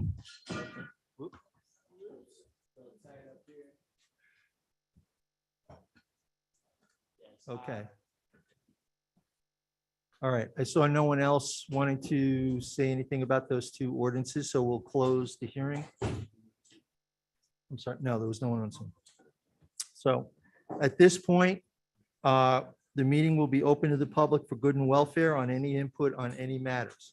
Now. Wait, Mayor. Everybody sit down.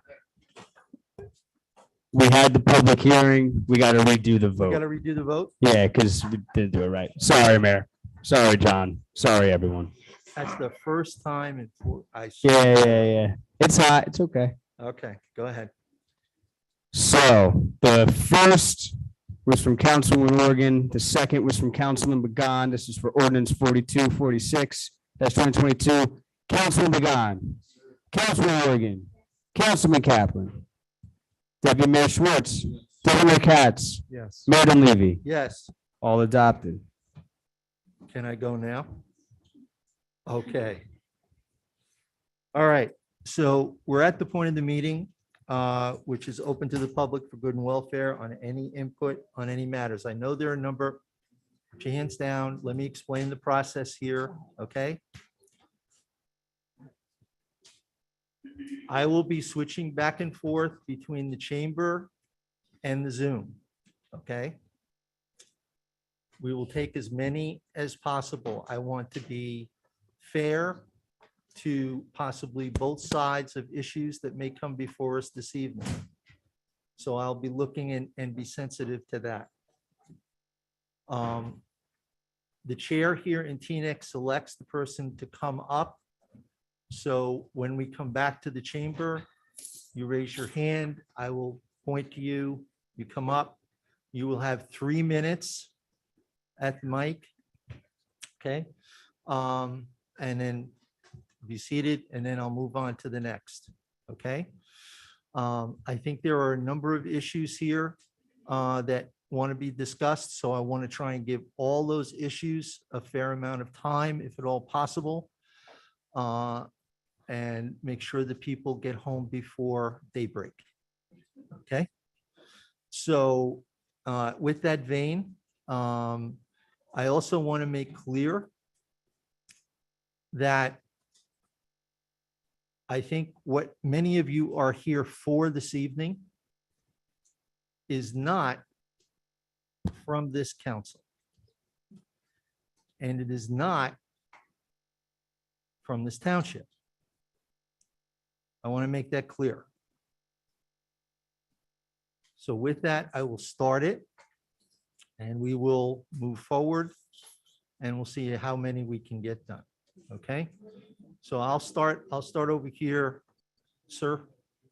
Yes, sir. No.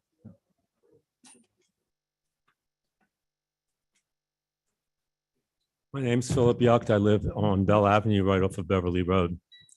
I, like the vast majority of residents, don't typically go to council or planning board meetings. Pardon me? A little louder, please. I, like the vast majority of residents, don't typically go to council or planning board meetings unless I become aware of an issue that affects me directly or the overall well-being of the town.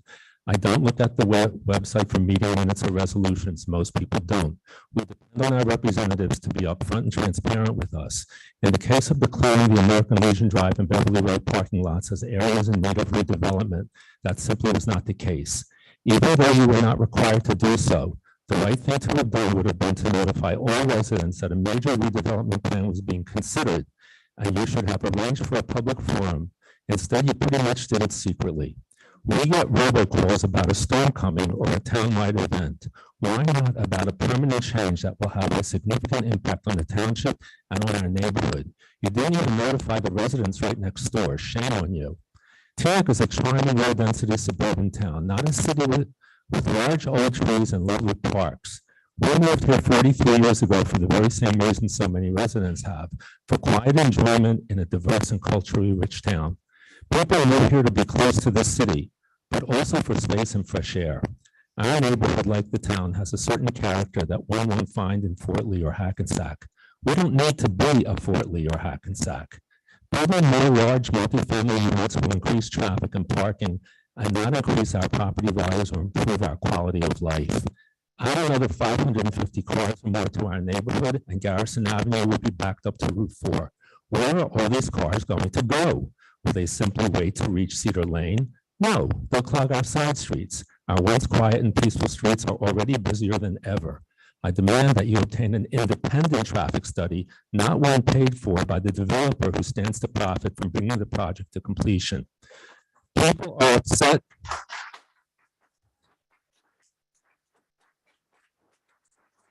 People are upset by the process of how this came to be, and at the prospect of living in a busy, crowded area when that is not what we signed up for. That said, I can't help but wonder who benefits from this. I have read the master plan and its re-examinations. The following statements are repeated consistently, and I quote: 1, preserving the character of existing low-density residential neighborhoods forming the predominant character of the township.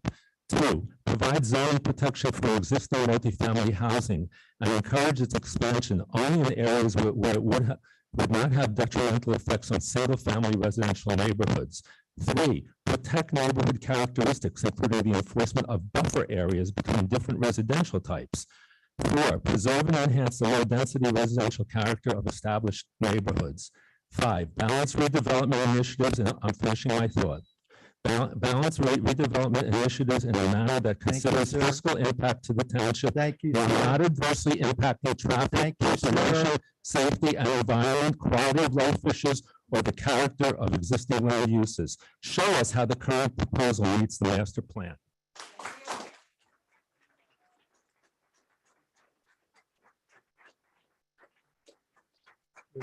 We're now going over to Zoom, so put your arms down. We now go to Zoom. I'm bringing in Sandy Silverberg.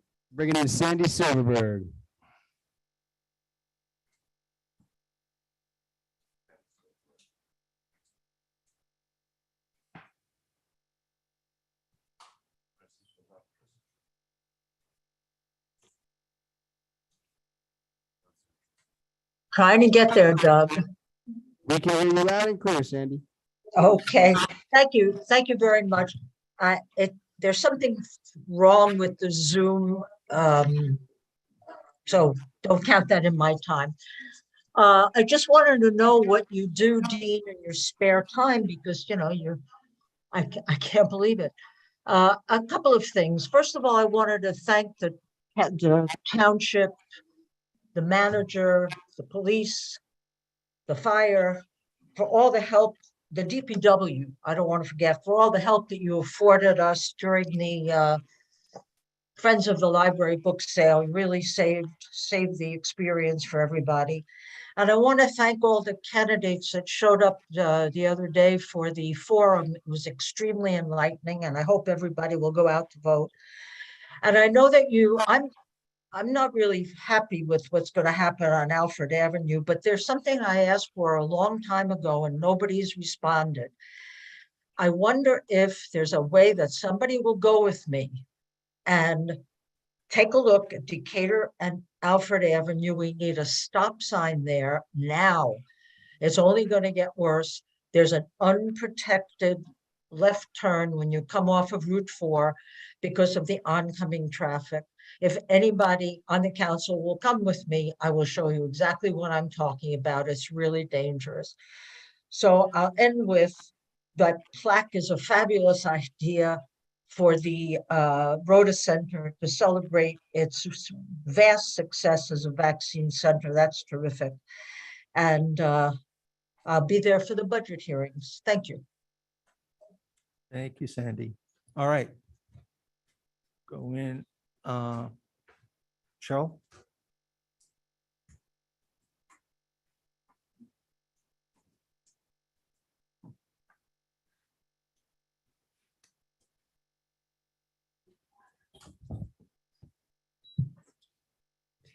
Hi, my name is, can you hear me clearly? Okay. Yeah, you're good. Hi, my name is Cheryl Hall. I am a lifelong resident here of Teaneck, and I'm speaking to you tonight as an individual and as a resident. I have a question on 266-2022 that will be, I guess, in your consent agenda. I have questions about lease to sale, why there are changes. I think that needs to be explained a little bit more in depth. Also, the owner of this property is the Township of Teaneck. It continues to be derelict, even though you're in the process of doing something. You can mow the lawn, you can upkeep it, you can do a little bit of things.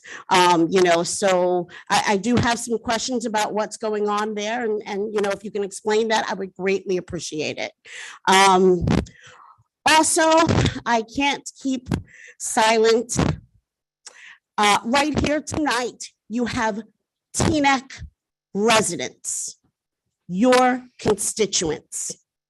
I have said this before, I will give my life to end hate in this country, and I will stand with anyone, whether it be racial, whether it be anti-Semitism, and yes, whether it be Islamophobia. And I am sorry, but for Teaneck to say that this has nothing to do with the council, the time for you to say that was last month before you issued a statement. without understanding that these people here have families, that they are afraid for their lives in another country. They will be murdered because of their religion, because they are Buddhist, because they are Muslim, because they are different. They are frightened. They are your residents. They are here in Teaneck. Yes, we are brown, but we matter too. We matter just as much. Why does this not matter as much as in other countries? We speak out, and I'm 100% with you on Ukraine. Yes, I speak out there. But what about your Teaneck residents that go to bed tonight and don't know if their brothers and sisters are going to be bulldozed by Daddy Bulldozer? Those statements for Teaneck to step out, that was the time.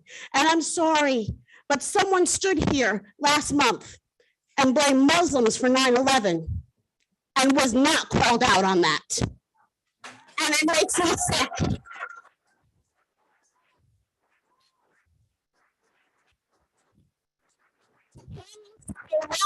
Yes, now. Please clarify your words now. Thank you.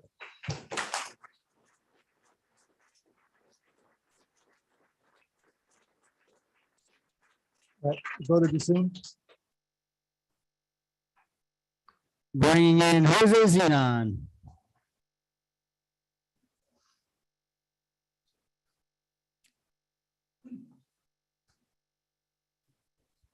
Yes, can you hear me? Loud and clear, Jose, 3 minutes. Hey, how you doing, Doug? This is Jose Zanon, 1835 Palisade. Good evening, council. Thank you for your service. I just wanted to shine a light.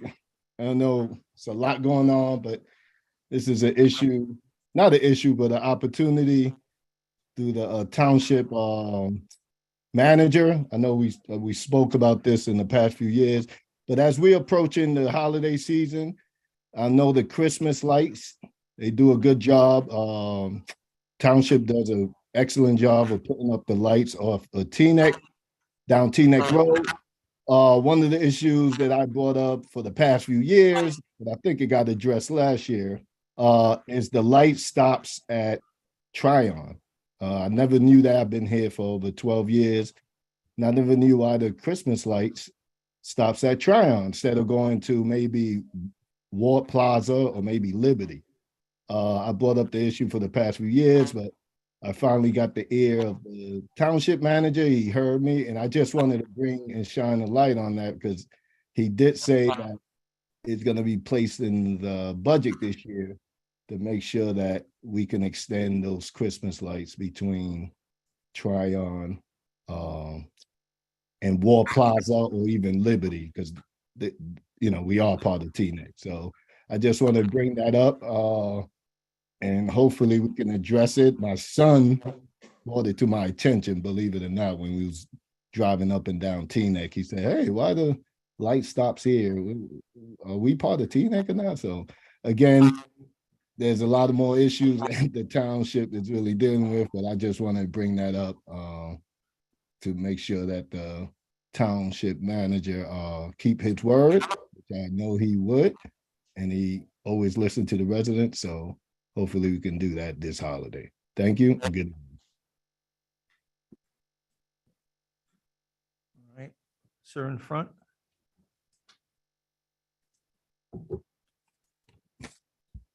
My name is Peter Friedrich. One second, I'm sorry. One more time, sir.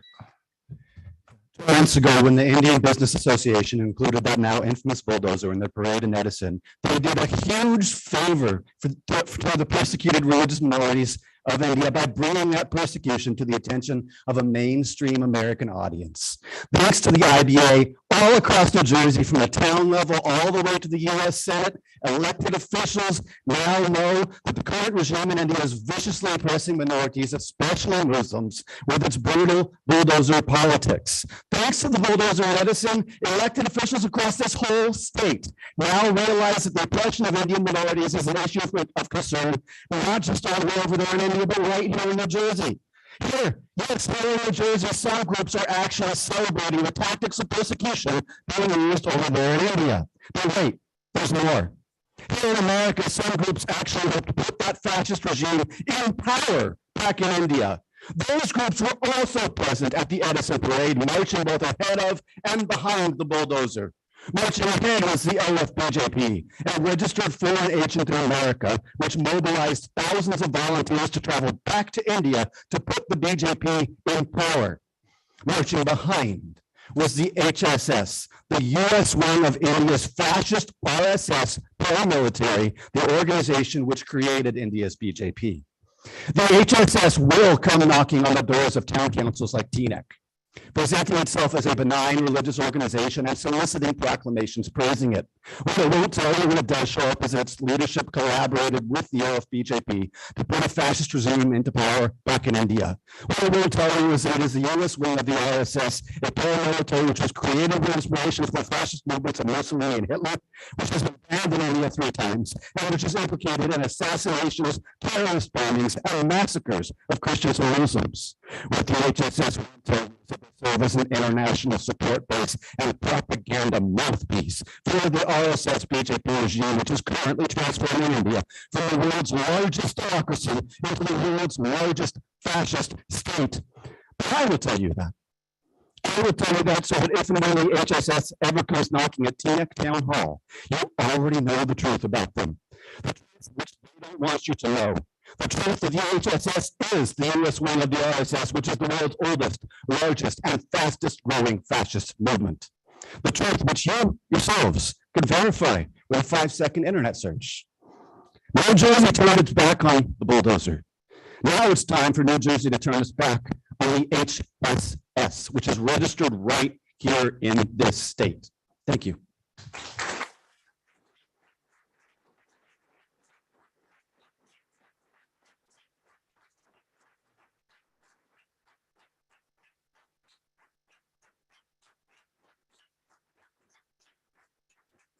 Hey, Doug. Yes, we are now bringing in Kenneth Burton. And just a quick note to our members of the public with us this evening, when you are speaking into Zoom, when you are speaking into the microphone, try not to speak too loudly into the microphone. It might get a little distorted over Zoom.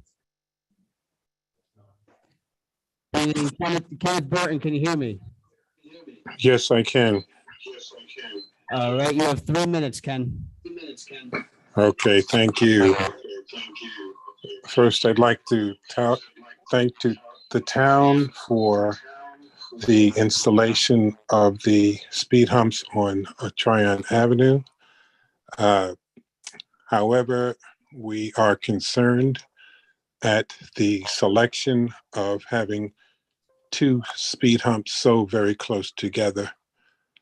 I believe there probably are other places that may have that, but I have not seen them. We would have preferred to be consulted after putting up the campaign to get the speed humps done. We would have preferred to have consultation as to where they would be placed, as well as notifying of the residents of where the speed humps are, that the houses where they are, to be notified as well.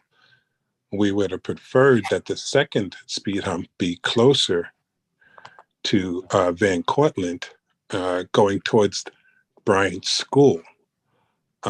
We would believe that you would want the traffic to get slower as it gets toward the school, and not having 2 speed humps within maybe 50 to 100 feet apart from each other. We find it hard to believe the logic in that. So we'd like to address that, and we would really have liked to have the other speed hump closer to Van Cortlandt to slow down those coming from that turn on Hargraves Avenue, because they would just speed up, and I have witnessed it since my house is just 1 house over from the speed hump. I have witnessed it since the speed hump has been it's a takeoff point for speeders to go straight up to Tryon Avenue past the school. That is very concerning, and I hope that that would be addressed in some form or fashion. I know that money was spent to put those together, but that is concerning. One other thing that I heard tonight was the rerouting, the proposal for rerouting of traffic between Route 80 and Route 4. I would hope that you would look at all other areas as well of the town for rerouting traffic. Tryon Avenue is a major thoroughfare, so we hope that you look at other areas as well. And that's all I have to say. Thank you very much. Thank you. Thank you, Ken. Okay, Ron? Again, just a quick note to the public, when you're speaking up at the podium or you're speaking back home on Zoom, try not to put your mouth too on top of the microphone, and please don't yell into the microphone. It will become distorted to those back home. Thank you. Yes, people can't yell into the microphone. Thank you. 3 minutes whenever you're ready, sir. Stand as close to the microphone as you can. Thank you, Mr. Mayor. My name is Ron Schwartz. I live on Larch Avenue. I've been living there for 42 years.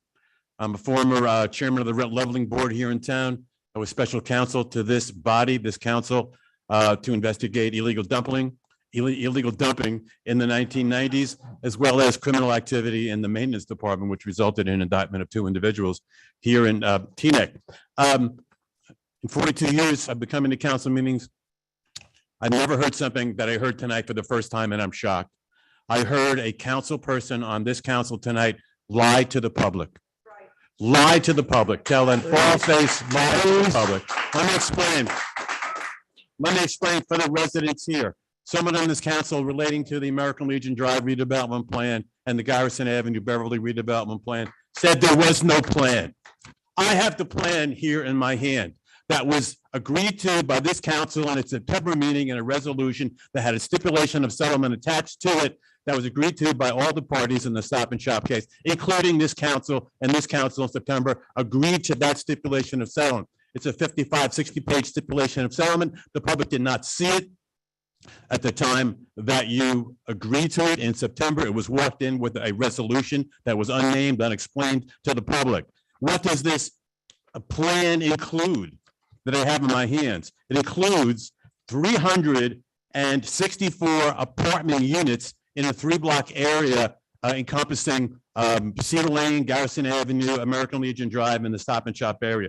364 apartment units, 2 6-story apartment buildings, 1 5-story apartment building, 1 6-story parking garage in the area where the farmers market is. We're going to lose the farmers market to this 6-story parking garage that the public knows very little about. We're going to lose the American Legion Drive parking lot to this development. We're going to lose the Garrison Avenue and Beverly Road parking lot where the farmers market is and other cars are. We're going to lose that in this development plan also. The development plan was attached to the stipulation of settlement. When it was said that there's no plan, I'm going to read from the stipulation of settlement. The section relating to the American Legion Drive redevelopment plan. The parties shall work to draft a redevelopment plan for the American Legion Drive redevelopment area consistent with the concept plan attached here too in Schedule C, the plan that I have in my hand that I've just described. The plan shall include all provisions set forth. Go ahead. Okay. I don't want to lose my time. Okay. The plan shall include all provisions set forth herein, as well as other provisions as the township or Crossroads, the developer chosen by this council outside of public view, may desire to include. Further on, when it talks about the liabilities of the township, let me just get this. Council shall adopt the American Legion Drive redevelopment plan in accordance with the terms and conditions set forth above in this Schedule C. Shall adopt. What does shall adopt mean? Mr. Councilperson who said there was no plan. Thank you. This is entitled Mr. Schwartz. Concept Massing Plan. Mr. Schwartz. PLAN is plan. Anybody who wants to see this? plan Mr. can see it later on Schwartz. tonight. Mr. Schwartz. Thank you, Mr. Mayor.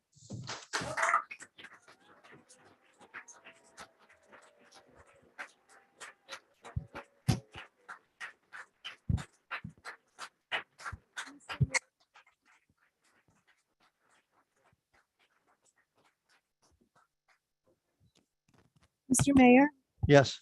we always said that if someone was giving misinformation to the public, we could stop the meeting and have somebody clarify. Can we do that so that there aren't other speakers that come up who don't have all the information? Yes, you Can we can. have our attorney go over this, although Reggie Jenkins went over it in Len? John, can you add? Stop. Stop, or I'm going to have to gavel a recess. All right, so Okay. first, so just so we are all clear on the process, because I hear people saying that's not the process. The process is that the mayor controls the decorum of the meeting. So everybody should just take a second. I know it's hot. All right, take a deep breath, relax. All right, you're all going to get your opportunities to speak, right? So the mayor wants to make a clarification because there were things that were just said that are legally inaccurate. Okay, the person who was speaking, I don't believe is a land use attorney. You heard from one of the best land use attorneys in New Jersey who spoke earlier. And what he told you was it's a concept plan. That is a concept. They are concept drawings. There is Stop. Ron, Ron, if I hear again, I'm going to ask you to leave. You're not supposed to be talking. I'll recognize him, not you. Now stop. The process, as Mr. Jenkins explained, involves multiple meetings. There have been multiple meetings that were already noticed. And someone earlier said that the neighbors didn't get noticed. That's totally inaccurate. Statutorily, it's impossible. Everyone within 200 feet of any design or any redevelopment has to be noticed by law, and they all get notices in the mail. Stop. If you're within Stop. 200 feet of the Stop. location, I'm going to you clear have the to- room. Otherwise, it will never go through. All right. The developer is, listen, if that happened, you would be able to stop the development if you didn't like it. The developer is not going to be that foolish to not give notice to anyone within 200 feet because he's going to lose his right to develop the property. All right. So the point that you need to know is none of that's even close. They got to have applications before the planning board. They have to come back to the council. All of these things are open, transparent, and everyone's going to have an opportunity to be heard. And I think you also heard the deputy mayor said there's going to be community forums to discuss this. So this is something that is not this was not a like midnight sneak-in deal. This is a settlement of a litigation that has a concept plan in it. This is the plan, as Reggie said, that this is Stop and Shop's wish list. Stop and Shop asked for all this stuff. All right. They're the ones that drove this settlement. They sued the town. The redevelopment plan process will go through the normal process before the planning board, before the council, and everyone who's in this room who objects to it will have their right to come speak. And that's the process. It's open, it's transparent. There's nothing that's hidden. And I don't understand why there's a person up here accusing a council person of lying, saying that there's a fixed plan. There's no fixed plan. There's no agreement. All right. That's not right. That's not even close to legally accurate. Okay. Listen, yes, we are to Zoom now. Let me make one statement. Look, we have a lot of people who want to say something. All right. When you call out like that, you're eating into the time. All right. So what I'm going to do is this. We're going to respectfully go through the process like we normally do. If I have anybody yelling out and taking other people's time, I'm going to warn them once to stop. If I hear it again, I'm going to have them leave the chambers. Okay? Because we have to be respectful of each other and each other's time. Okay? Go ahead. I am bringing in Cherry Han.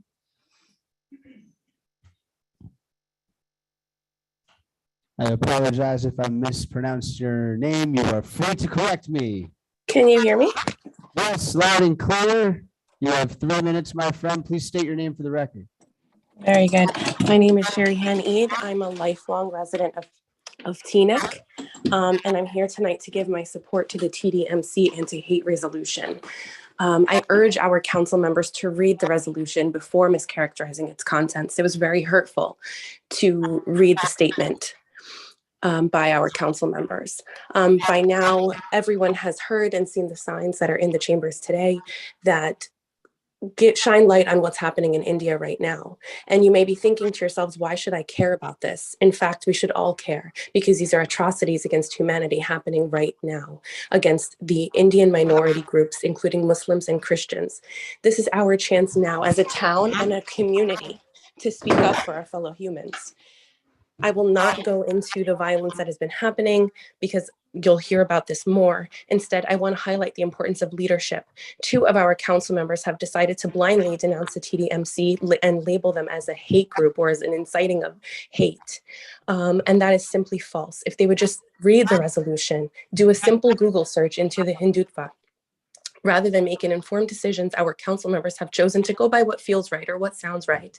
I certainly do not need to tell anyone in this room that that is not leadership. Being a leader requires standing up for those who can't do so for themselves by making informed decisions. Again, as a town that prides itself time and again on our love for our neighbors and diversity, it would be a shame to not support the TDMC's anti-hate resolution. And again, I urge the council to please read the TDMC's anti-hate resolution before you make a decision, and know that you are marginalizing a group of your residents, of your constituents. As my co-resident said earlier, you're marginalizing an already marginalized group. And that is simply unsafe, not leadership quality. And just know that we won't forget this moment where you've set us aside and told us that we're not important. Thank you.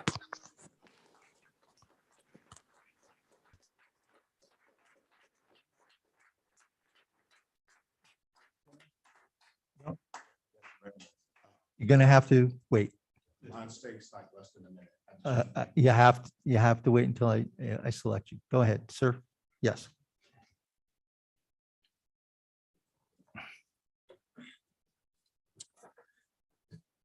Hi.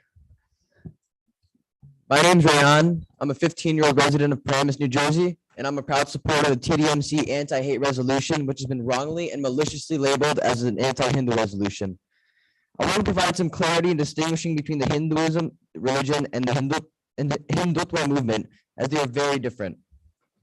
While Hinduism shines in its principles of love, kindness, and justice, Hindutva is an evil and hate-filled fascist ideology of religious supremacy. Its goal is to build a Hindu-only nation and relegates people of other religions to a class of complete insignificance. The below is a quote from the Hindu deity Krishna, as mentioned in the Gita, the holy book of Hindus. It is a sin to commit injustice, but it is a greater sin to tolerate injustice. This shows how just the religion of Hinduism truly is. Now, please take note of what the Hindutva ideology is and how shockingly different it is from Hinduism. The Hindutva ideology is akin to the Nazi ideology of Adolf Hitler. It came into being via the formation of a group called the RSS around 1925, which was inspired by the German suppression of the Jewish people in Europe. To support this, I'm now going to read a few statements made by Hindutva leaders at a religious gathering held in December 2021. Controversial Hindutva figure Yati Narasimhanan said, every Hindu must pick up weapons and get ready to kill and conduct a Safai Abhiyan, which means cleaning campaign in Hindi. This refers to the ethnic cleansing of Muslims and minorities. He finished up by saying, there's no other solution. Another leader, Peter Shukran Pandey, called for the mass genocide of the minority community when she said, there's nothing is possible without weapons. Be ready to kill and get ready to go to jail. Even if 100 of us are ready to kill 2 million of them, we'll be victorious. She called for the murder of more Muslims and minorities than there are in the people in the state of Nebraska. I will not list any more, but there have been several more calls for the genocide of the Muslim population similar to the ones mentioned above. How is this affecting us? One of the organizers of the bulldozer event Edison was the overseas fund of the BJP USA. You know what this means? It means that hate against the Muslims have officially entered the US. This isn't just any hate. This is hate similar to the hate the Nazis had for Jews. This is happening in the land of the free, where the First Amendment of the Constitution promises that we can practice our religion freely without harm or threat inflicted upon us. If a sophomore in high school can recognize this, why can't you?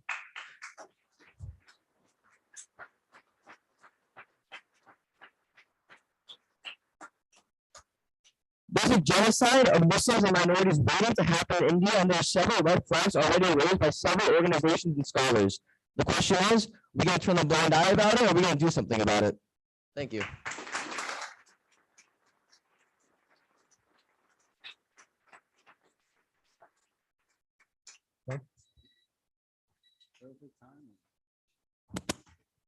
To Zoom, I am bringing in Mohammed B.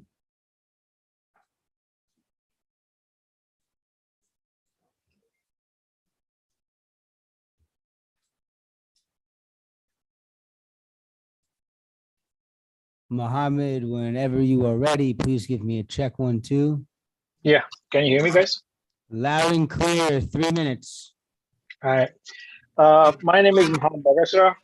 I'm a longtime resident of Teaneck. In my few years, maybe 2 decades, I never heard such a thing before, where somebody comes on a council meeting and berate any other religion. And the councilman, council people are sitting doing nothing. And I'm shocked. Just now, Mr. Ron, he raised a question about deployment, development of certain part. And mayor, councilman, everybody stood up just to give justification. But when we were targeted, Muslims were targeted, and the person who said such a hateful things, nobody stood up, nobody said any kind of reaction. On top of it, certain councilmen, Mr. Kaplan and Mr. Pagan, mentioned that they have not read the resolution at all and they are against it. What kind of message they're sending to Teaneck residents? That what kind of councilmen they're sitting that they're passing a resolution and they have not even read it? This is really embarrassing for me. That you guys know us, we live in your town, instead of respecting us and defending us against such a hatred that you have not seen from us, you let the person do whatever he can and do it. It's really, really, really bad for everyone. I don't support any kind of hate against any religion, neither Islam does. We all support all the religion, either it's Jewish, Christianity, anything. We respect everyone. That's a message by Prophet Muhammad. He mentioned respect other religions. And I'm amazed that such educated people who are on the seat for a long time did nothing, and they just show up twice a year asking for vote on our Eids. I don't know what they're expecting again from us. Thank you.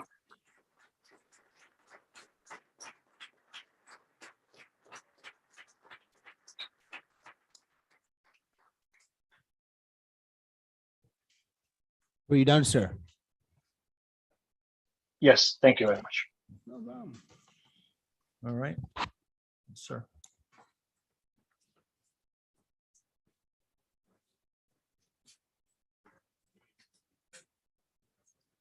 Really quickly, before I start, because we're talking about respect. Sir, can you give State me your name for the name record? and Yeah. where you live? Sure. My name is Hasher. I'm from Westwood, New Jersey. Really quickly, before I start, because we're talking about respect, it would be nice if you looked at me, not at your laptops typing away. This is a serious issue.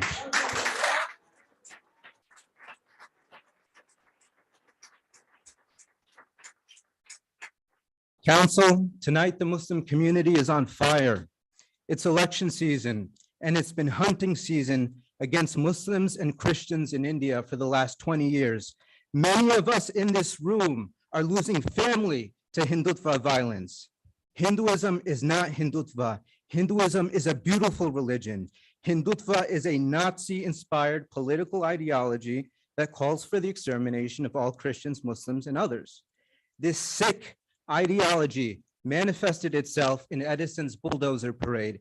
This disgusting ideology you saw and heard at last month's council meeting. This is exactly what we've been talking about. And in case you didn't know how serious this issue exactly is, After Edison, the Department of Homeland Security and the FBI had to get involved. It is an issue that they are now beginning to recognize. In the UK, Hindutva organized riots resulted in mass arrests.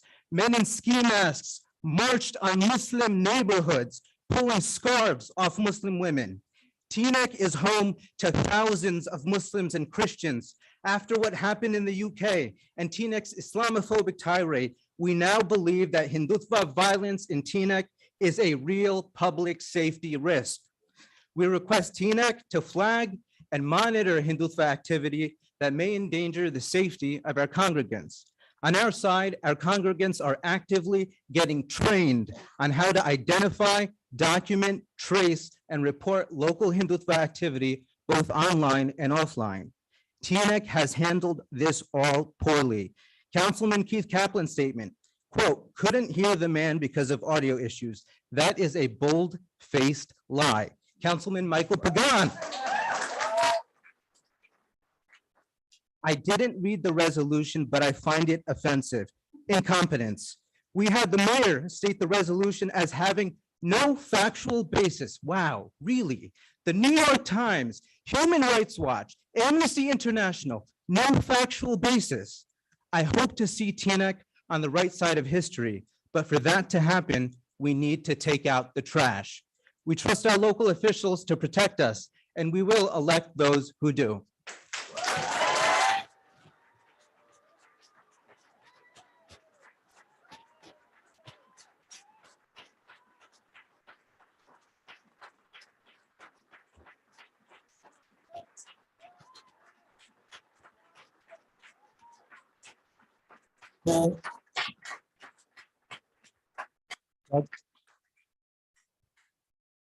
Going on to Zoom, I am bringing in Margaret Baker.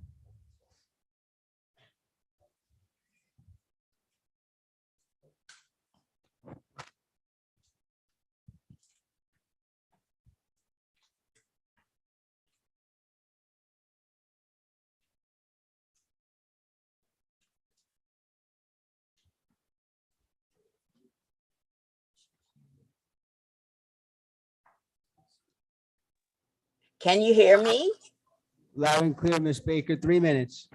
Okay, I'm calling tonight to give the residents of Teaneck the transparency of the meeting that I finally had with the council in regards to the Alfred Avenue project.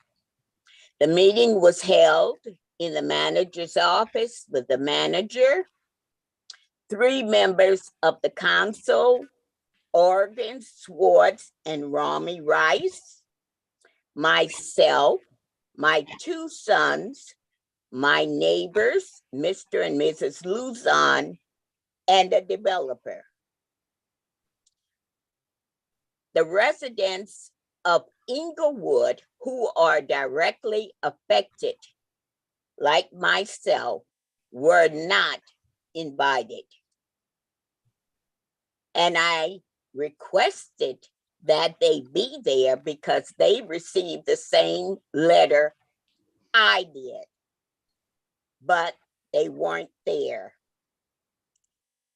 And basically the meeting, we, the neighbors, the residents, presented our concerns and questions to the members of the council that were there.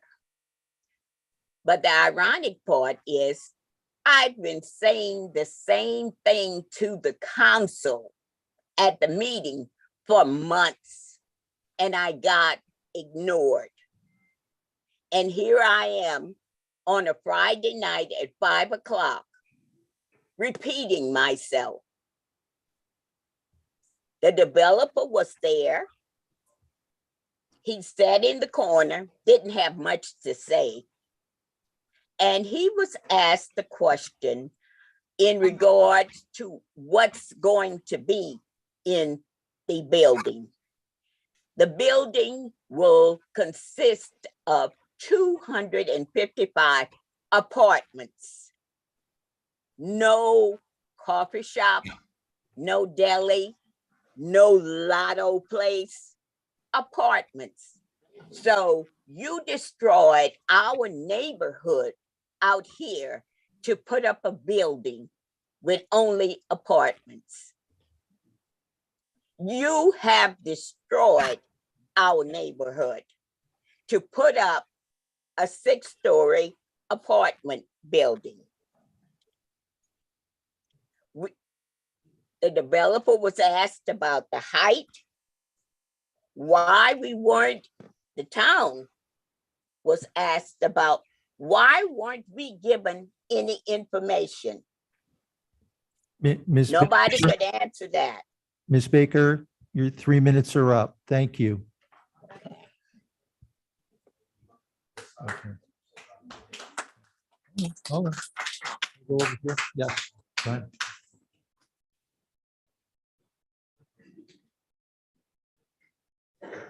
Hello, my name is Liat Terpstra.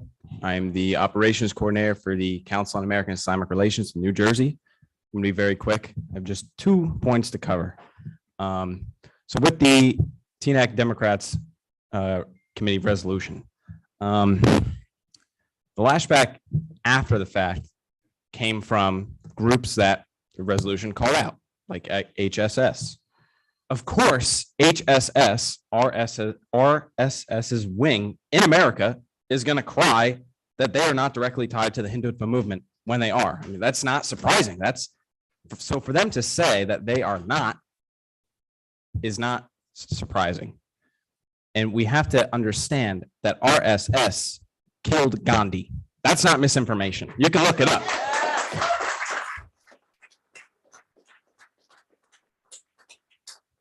Hindutva is appropriating the religion of Hinduism, which is multiple millennia old. The Hindutva ideology is what, barely a century, a little older than that. The second point I want to make, it comes off a little bit as a jab, but I think it is a fair question. With all due respect to Councilwoman Organ, if your interpretation of the rules of order is to cut someone off who is spreading misinformation, maybe that is the case. That is your interpretation. But then where were you last month when a Hindu extremist was saying that Muslims here enjoyed 9/11 and that they rape Christian women and then kill them after they have babies? Is that not clearly misinformation? What is more clearly misinformation than that?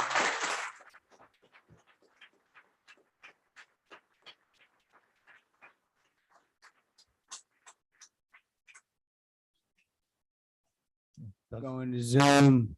I am bringing in Yassine El-Kalyani.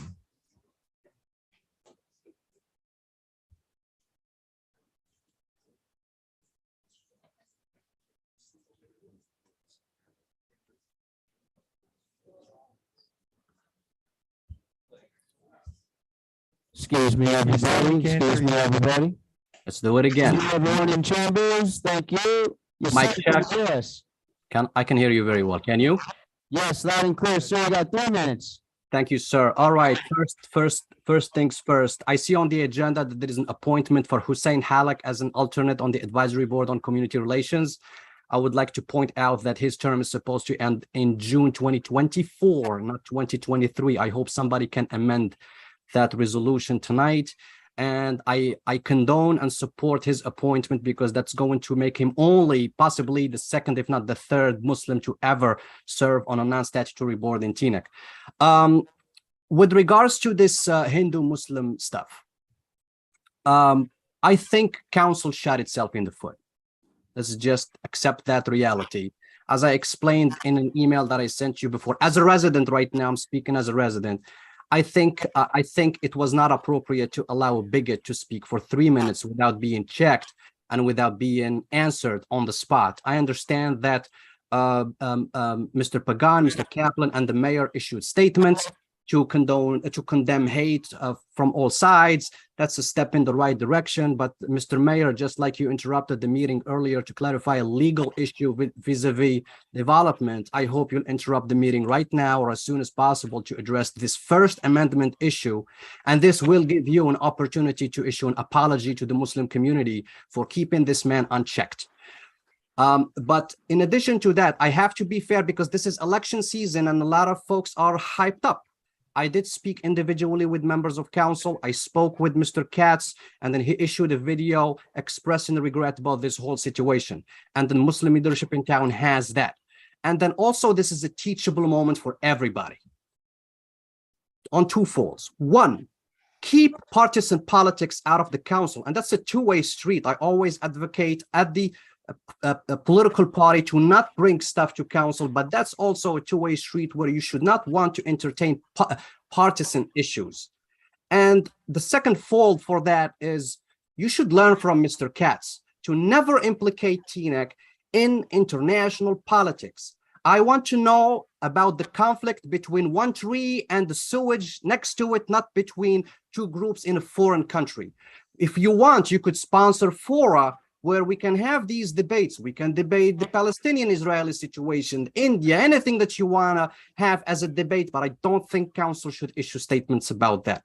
Mr. Clerk, how much time do I still have? 23 seconds. Okay, all right, great. So again, Mr. Mayor, I think you have a golden opportunity to issue an apology about this so that we put this behind us and then learn from it. Last but not least, I want to congratulate our CFO, Isa Ahmed Abbasi, and our manager on the results of the financial audit. And then I would like to convert what Mr. Schwartz said into percentages. Our debt as a percentage of equalized value is at a 0.88%. That means the amount of debts that we have is very low. It's very good compared to neighboring towns. So anybody who says, Hussein, thank you. Oh, thank you so much. Have a good night. Over here, sir. Good evening, Randy Glover, Executive Director of All Access Community Development Corporation. My thing is a little different than everybody else's. I'd like to thank the council for working in partnership with us for starting the Teaneck Sustainability Food Program that is offering free food for seniors, unemployed, disabled, and underemployed people. We delivered close to or more than 200 meals this weekend to people in their homes in Teaneck. Tomorrow and Friday and every Wednesday and Friday after this week, we will be at the Black Lives Matter mural parking lot, giving out food to Teaneck residents only who are disabled, who are unemployed, who are seniors. If you can't make it there, we have a driver and an intake person who will deliver the food to you. Tomorrow's meal is salmon, rice, and string beans. And then the second meal is, I think, either beef brisket or beef ribs, collard greens, and yams.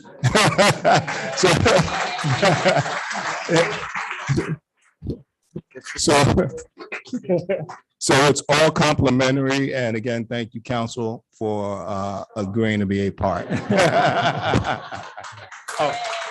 to 7 p.m. tomorrow, 5 to 7 p.m. in the parking lot. You'll see the Orange Food Task Force tent. Thank you. Thank you. Thank you, Randy. I'm bringing in Nancy Ali.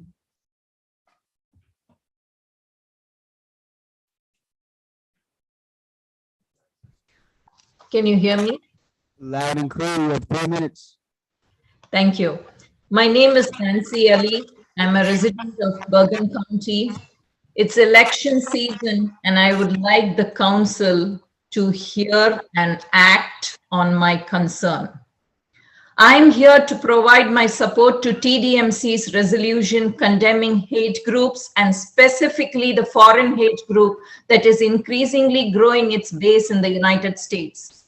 As per the Southern Poverty Law Center, the number of hate groups rose to a record high during President Trump's presidency. I am a Muslim and a person of Indian origin, and I see that the Hindu nationalist political party, since the time BJP, this party came to power in 2014, persecution of minorities in India and communal clashes has skyrocketed. Minorities are pushed to the limits by Hindutva hate mongers, and the state just turns a blind eye towards them. It was under the current Indian Prime Minister Modi's watch, 2,000 plus Muslims were massacred in the state of Gujarat in India in 2002. The US and UK governments revoked Prime Minister Modi's visa at that time for his role in the Gujarat pogrom. Genocide Watch has predicted that there is a risk of impending genocide of minorities in India. The United States Council for International Religious Freedom has recommended to the US government to classify India as a country of particular concern. I would like to repeat, classify India as a country of particular concern and to impose sanctions on individuals and entities involved in hate crime. I would like to lay it out in front of this council that since the time the political party BJP has come into power, BJP has a foreign body in the USA, and it is called as Overseas Friends of BJP, OFBJP. OFBJP is a registered body. It is a foreign agent, and it engages in lobbying on behalf of the BJP in the US. These leaders of OFBJP have been funding and sponsoring US political candidates with the intention to influence policies in the US in favor of genocidal regime in India. We love India and we love America, and we cannot watch the countries we love to be governed by hate. Nancy, thank you. Thank you.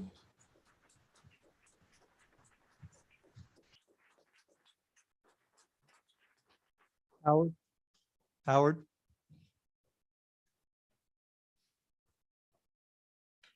Hello, everyone.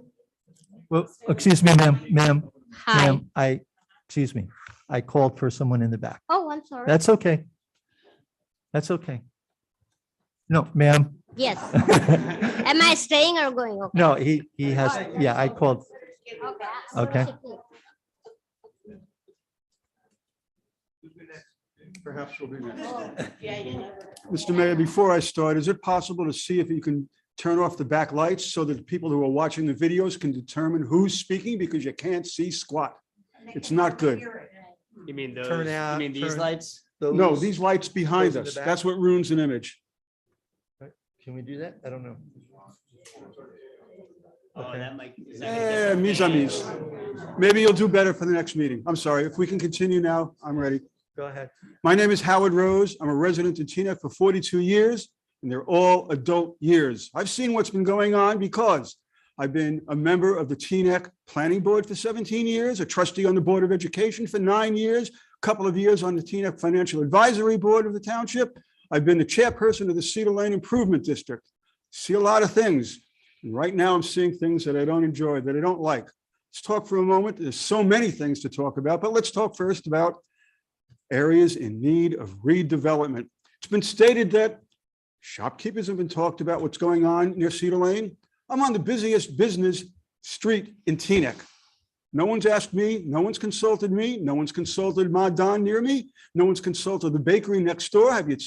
Who have you spoken with? There's no transparency. There's no knowledge of what's going on. Areas in need of redevelopment. Let's talk about Straight Street for a moment. Cracked sidewalk, a dead squirrel. I know Mr. Schwartz was in error when he said it wasn't a dead squirrel, it was a swarm. Well, that was neither in the speaker's statement nor was it in the report. Mr. Schwartz, we both read the report. It's not there. We talk about areas in need of redevelopment. It seems it's unprecedented that there are about 10 of them going on now. Well, I know of one area in need of redevelopment that exceeds all of them, and it's the Teaneck Town Council. Things can change for the better. We have two incumbents who are running, one of whom is a disruptor of public get-togethers, another one who, well, he tries, and I thank you for that. I don't know where to go on this. I mean, there's so many things to touch upon. It seems like a sham. We have things that are going on clandestinely. This is not a mushroom that sprouts overnight. When you talk about redevelopment, it's stuff that's been long-term, behind the scenes, negotiated in secrecy. Cannabis, 2 people, 2 years, no information, not even given to a council member who requests it, let alone the residents of the township. What's going on here? They're talking about cannabis. Have they been using it too often? I don't know what's going on here. I'd like to know. They talk about restricting it to a corner of Alfred Avenue where there'll be little access for people to see it. This should be treated like any other thing. You have a business district. That's where it belongs. You can have caveats that say restricted from near a religious institution, a school, what? You can do that. We have liquor stores. They're allowed. A business owner should be able to place themselves in any business area that they can afford. It's good for the business district. It means that someone goes in for one thing in one store, there's a possibility they'll buy something else in another store. Who would you? So they consulted people on that also. Who? I don't know anyone you've consulted. You haven't told us. You haven't shared the information. How did we get where we are? None of us know. Thank you.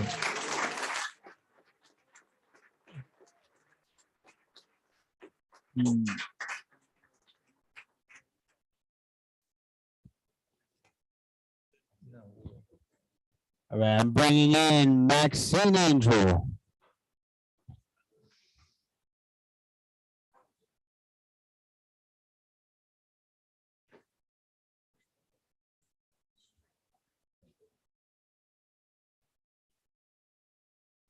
Good evening. Can you hear me? Hello? Can you hear me? Maxine, give me another check 1, 2, please. Hi, check 1, 2. Can you hear me?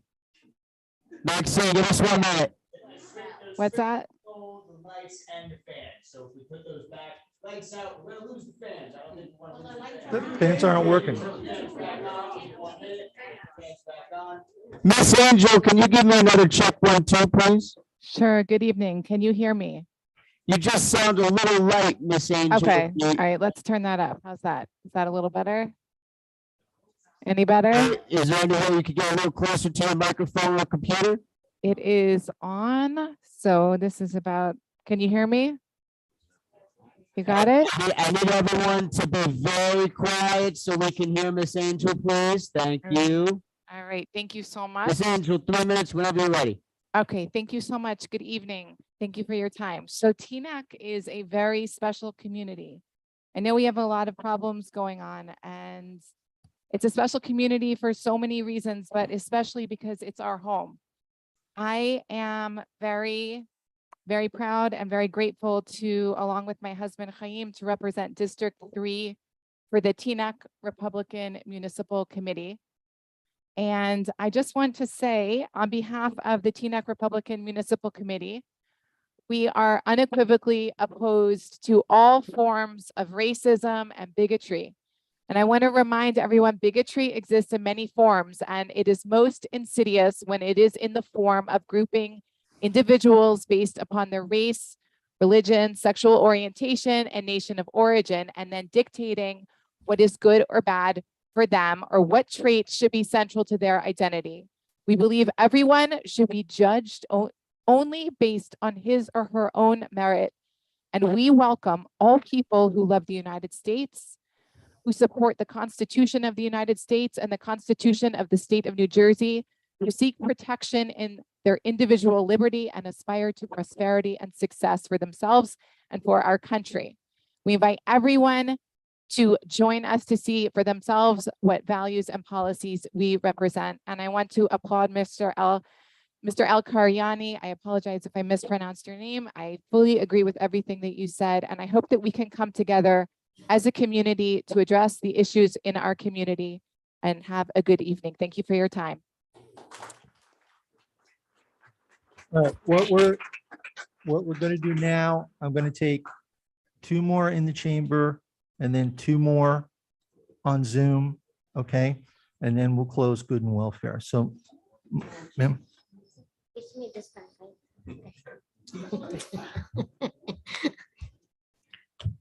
Hi, everyone. My name is Tara. I'm a resident of Bergenfield. Well, speaking of hatred, communal violence, I am going to tell you a little journey of me from Hindutva to right now. By the way, happy Diwali. It is celebrated to mark victory of the good over evil.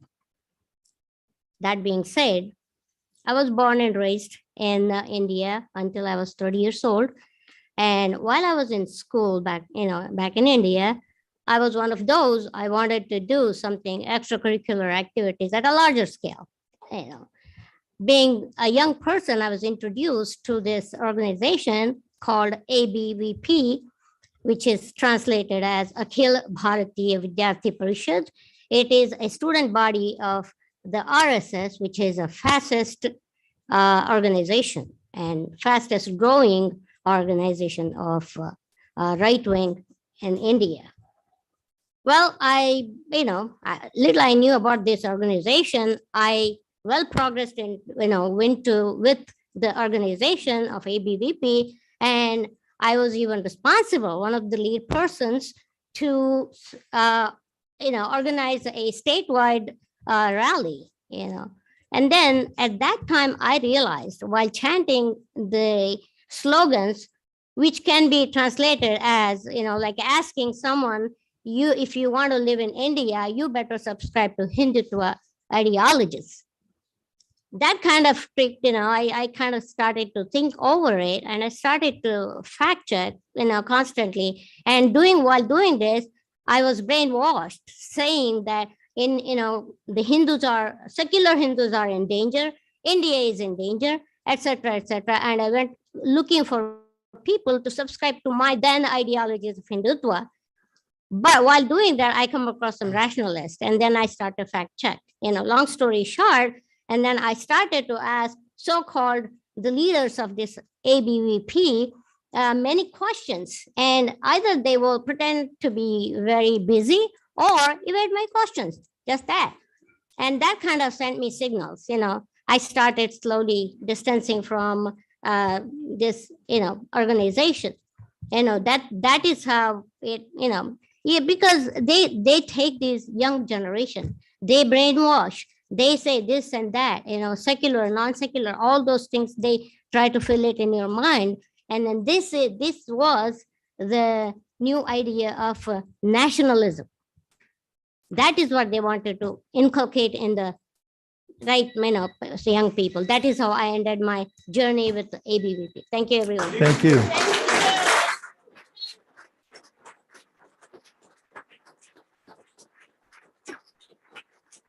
Zoom. Zoom. I am bringing in Beverly Garvin.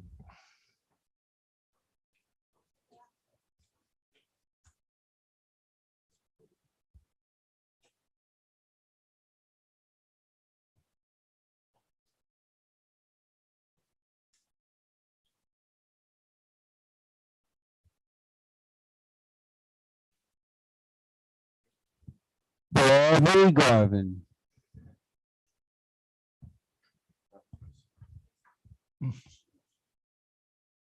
Beverly Garvin, when you can, give us a check 1, 2, please. Okay, hello? Nice, loud and clear. 3 minutes whenever you're ready. Okay, hi guys, how's everyone? First, I want to start off by just saying thank you so much for the speed bumps on Tryon Avenue. We've been in a pretty dire situation here. I have been asked by several of the people on Tryon why these speed bumps are so close together. I did take the opportunity to go over to Columbus to see how it was set up when you guys spoke about Columbus Drive last meeting. What I did notice is that it is 1 block away from the golf course. So it's a beautiful area over there, which is wonderful. One thing that Councilman Kaplan, thank you so much for stopping by and speaking with me about it, and Tom Rowe and police officer, I think his name is Shabloom, all were very helpful while we were having these speed bumps put in. But when you talk about documentation and a paper trail, I would like to know how many accidents have there been on Columbus Drive, because they definitely got the speed bumps before us. And they also had the speed bumps placed way far away from each other. Where my house is located is basically in the middle of the block. My car was totaled. The car who hit me went up on 2 wheels. Until this very day, almost 2 years in June, it'll be 2 years, I am still going for therapy. And I'm in between where my house is located. I'm in between two children who are special needs. And I did mention that. So I was asked, and I want to know why you would put 2 speed bumps 100 feet away from each other, but not by the park, which is on Van Cortlandt, or closer to my house as you come down.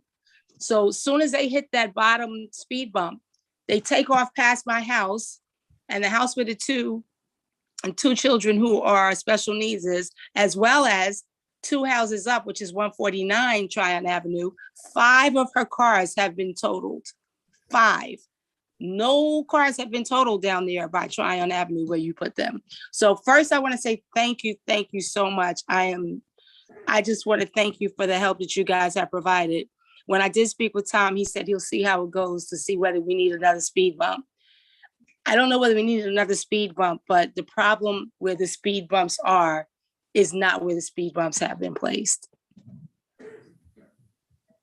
So I guess that's it. And I just wanted to know, from a paper trail standpoint, how many car accidents have been on Columbus Drive and how many cars have been totaled.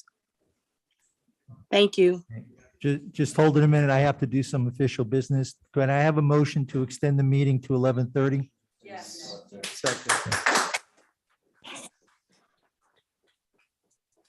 I'll take one more over here, ma'am, in the back.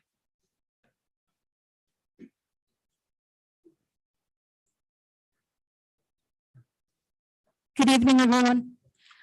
I'm here as a concerned Bergen County citizen. What's your name, ma'am? Fiona. And you live where? A Town. specific town? Town. Woodridge. Okay. Okay. I learned of the resolution as a result of the Islamophobic hate speech made at the council meeting that went viral last month.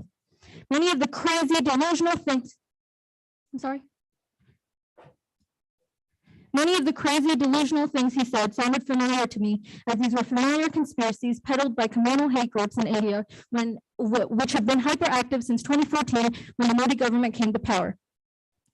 But I wanted to understand what prompted this man to go on this tirade in a township council meeting here in Teaneck. This pointed me to the TDMC resolution. The resolution was not passed by a Muslim organization, and yet this man went off on a full-blown anti-Islamic tirade for 3 minutes. Ironically, he was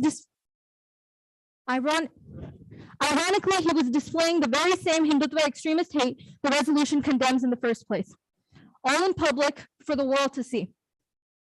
Hindutva is a Nazi-inspired extremist ideology that wants to turn India, a fully secular nation, into an exclusively Hindu country. The ideology calls for the extermination of the nation's 300+ minority groups, including Christians, Muslims, and all other groups. Or in the glorious words of India's Home Minister Amit Shah, the termites. Let me repeat that. He referred to them as the termites. RSS is the name of the parent organization that is propagating the ethno-nationalistic ideology through its network of organizations both in India and other countries.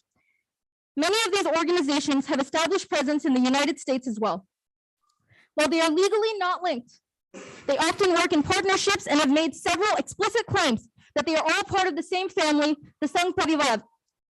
The resolution simply calls for a stand against such hatred, and there's nothing in the resolution against the practices or beliefs of Hinduism.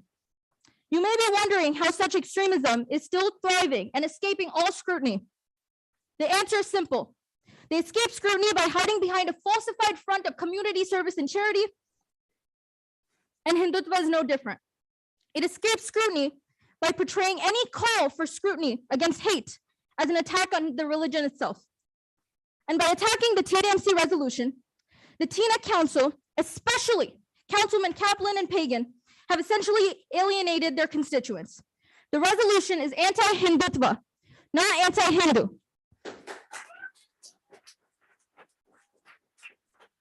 I have here several copies of the resolution for anyone in this room's reference if they'd like to verify everything I've just said. I urge our fellow councilmen to educate themselves on this and any other complex topic that comes to them, rather than passing judgments from the seat by the seat of their pants. I urge you to take back your condemnation of the TDMC resolution and stand with minorities who are oppressed by the Hindutva forces. This will greatly benefit your constituents today, but also protect you from attacks and bullying by foreign hate groups in the future. Thank you.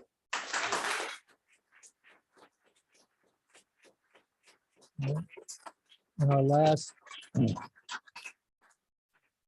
last comment will come up from Bringing in Rebecca Morris.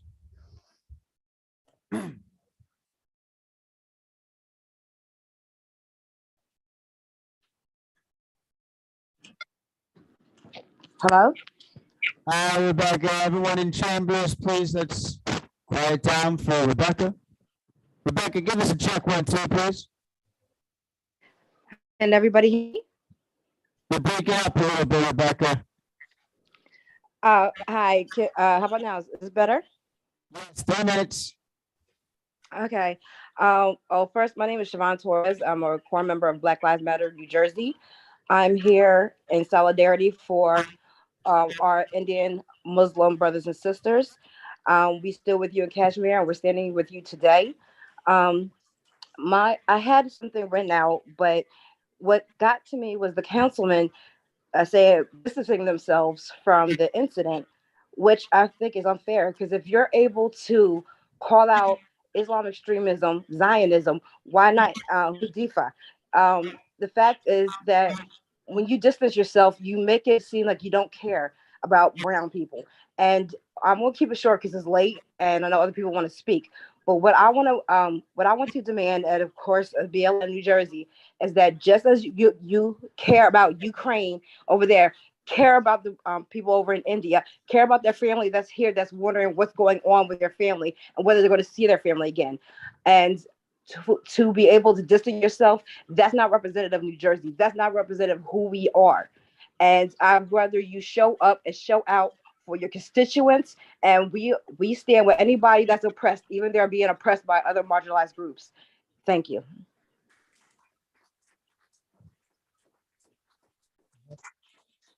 Well, now, no, I said we were going to take 2 from each, and now we're done. So I'm going to close good and welfare. Okay, we've been at it for.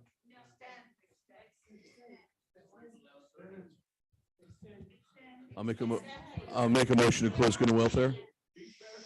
Go ahead. I'll make a motion to close good and welfare.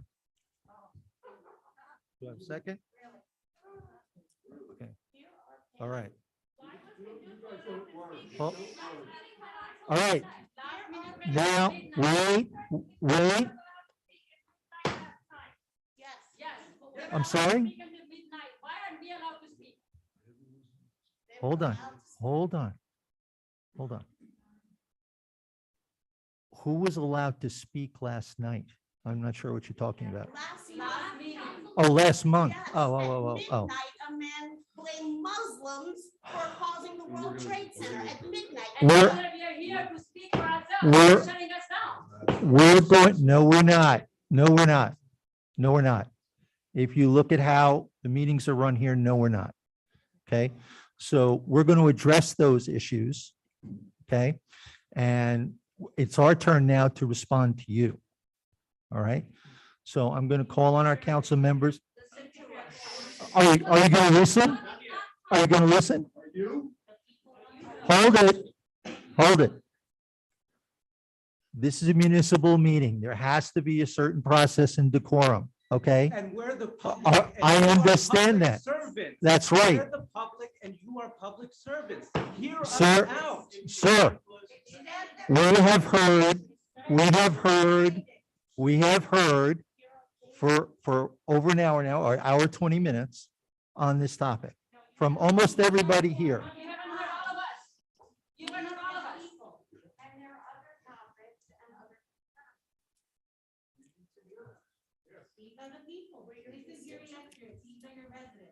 The meeting can. I understand that. I understand that. I Mr. understand Mayor.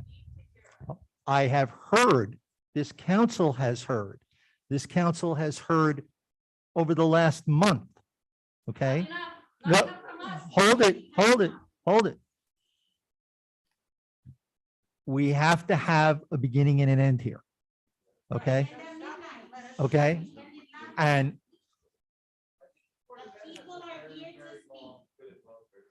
well, when they allow everybody to talk. So, all right, Let's take a break for 5 minutes. all right. You know what? I'm gonna call a 10-minute recess to discuss with the council where we're going next. Okay?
What a meeting. What a meeting. Yeah.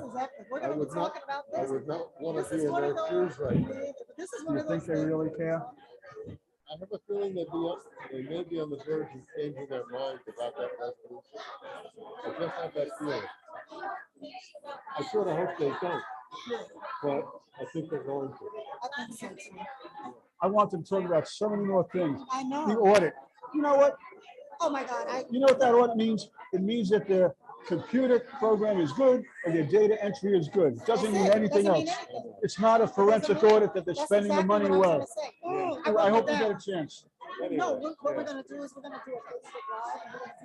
And we're gonna see if probably because. But who hears it? That's the problem. I hope everyone hears that.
If you can start to move back to your seats, please.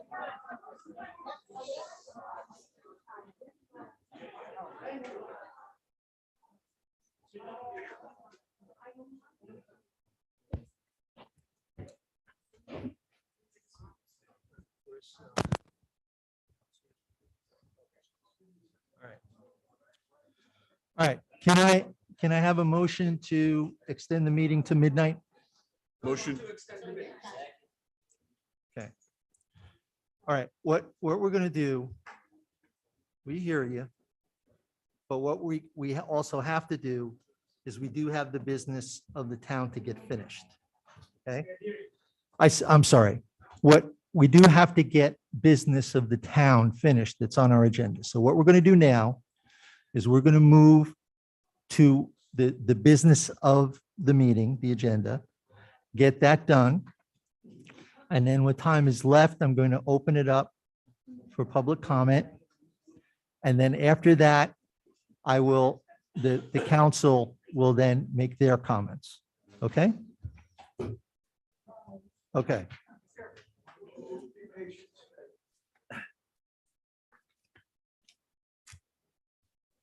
All right. Can we, where's the clerk?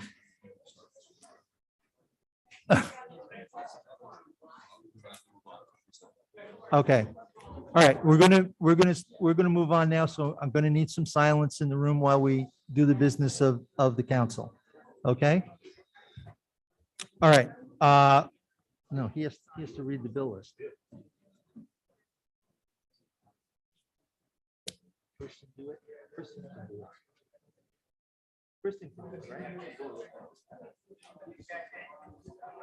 Well, we're missing a clerk, so we have to wait till the clerk gets back in here. Here he comes.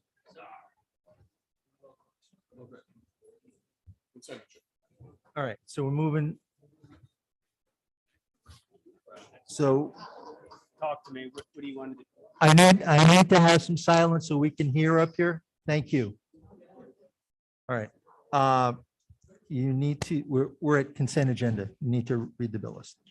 You want to go through consent agenda? Yeah, what we're doing, because you were outside, what we're going to do is we're going to go through, we extended the meeting till midnight. We're going to go through our business, okay?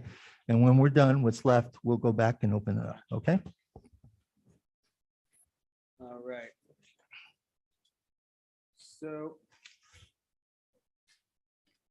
we are at the consent agenda here. We have 4 sets of raffles, 2 sets of minutes, resolutions 254 to 2022, sorry, 254 to 273, 2022, and the bill list in the amount of $11,500,534.40. Is there a first on that? Yep. Do I have a second? Second, Schwartz. All right. Any discussion? Anybody want to pull one of these for discussion at all? No? Hearing none. Then I will move the consent agenda with the bill list, raffles, minutes, and resolutions 254, 2022 through, is it 274? 273. 273, 2022. Councilman Gahn. Yes. Councilman Morgan. Councilman Kaplan. Yes. Deputy Mayor Schwartz. Deputy Mayor Katz. Mayor Dunleavy. Yes. Adopt. All right. Next is introduction of ordinances. All right, we Clerk got reads in the title. a couple of these this evening. First up, we have ordinance 49-2022, adopting a redevelopment plan for 140 State Street, block 5004, lot 1 in the township of Teaneck, New Jersey, pursuant to NJSA Title 40A, Section 12A-7.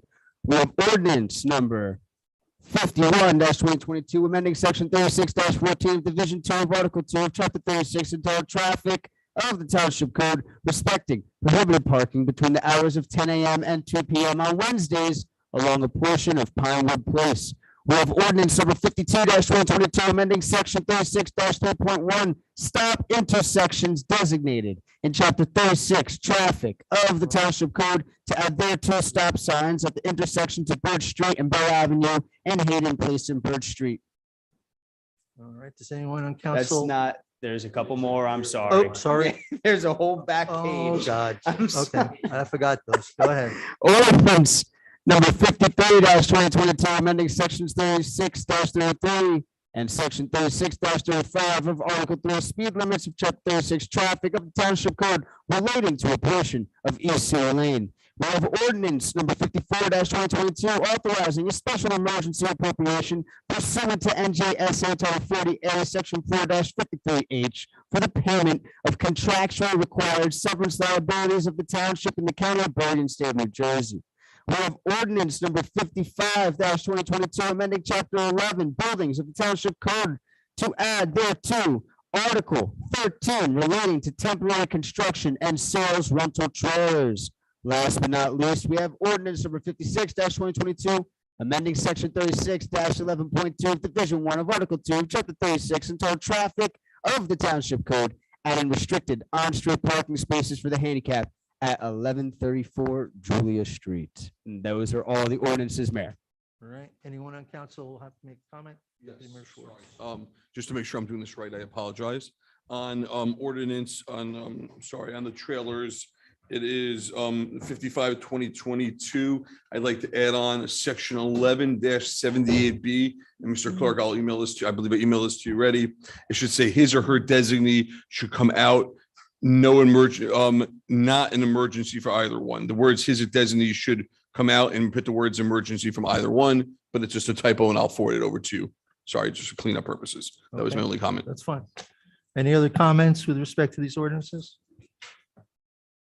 No, hearing none. Do I have a motion to move ordinance 49, 51, 52, 53, 54, 55, and 56 for introduction? Second? Second?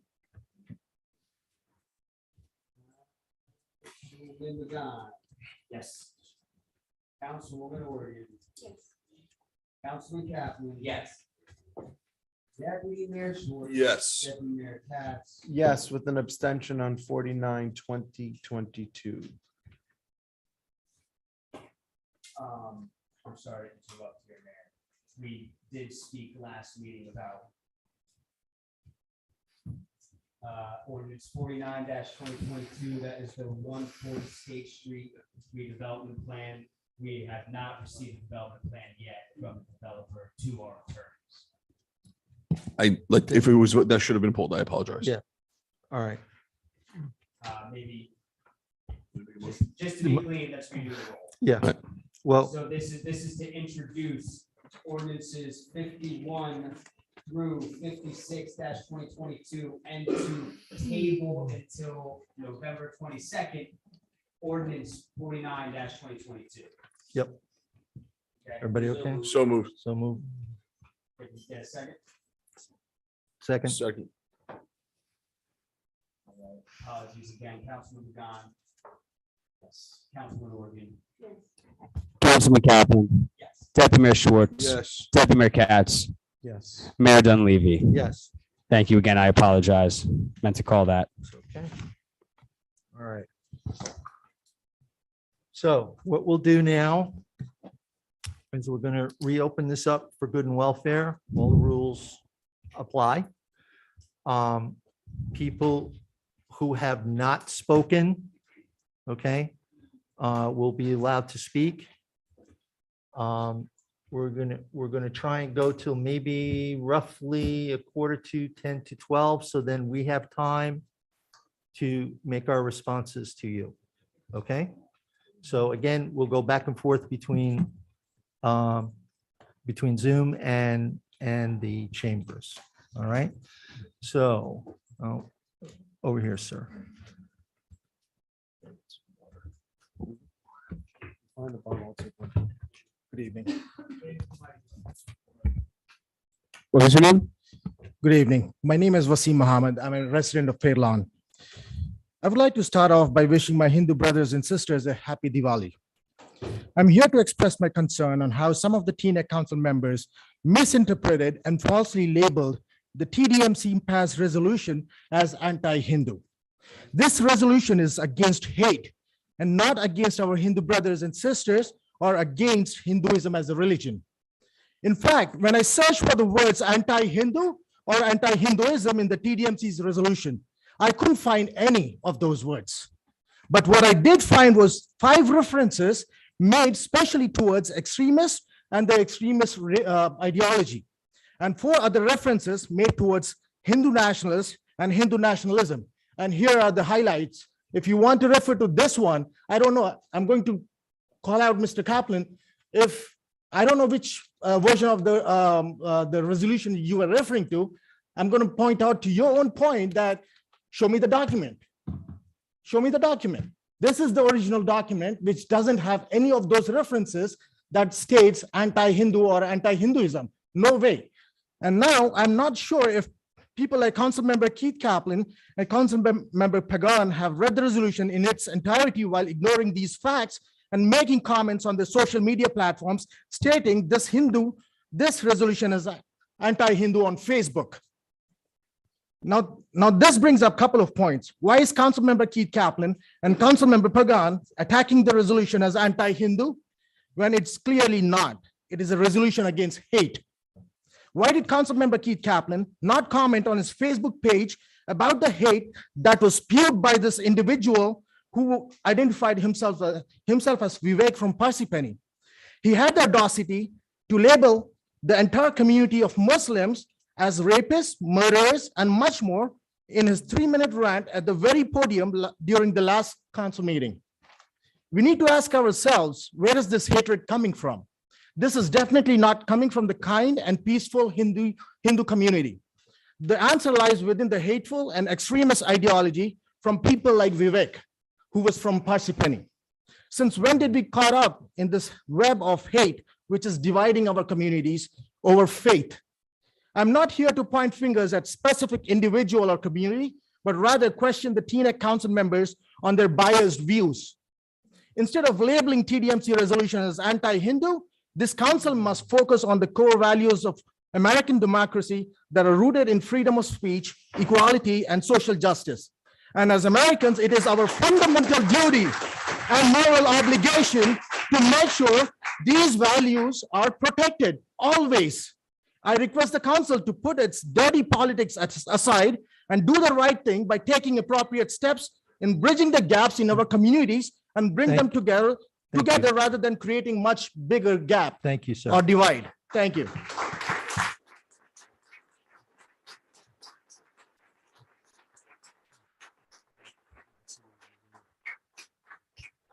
I am bringing in Chuck Powers.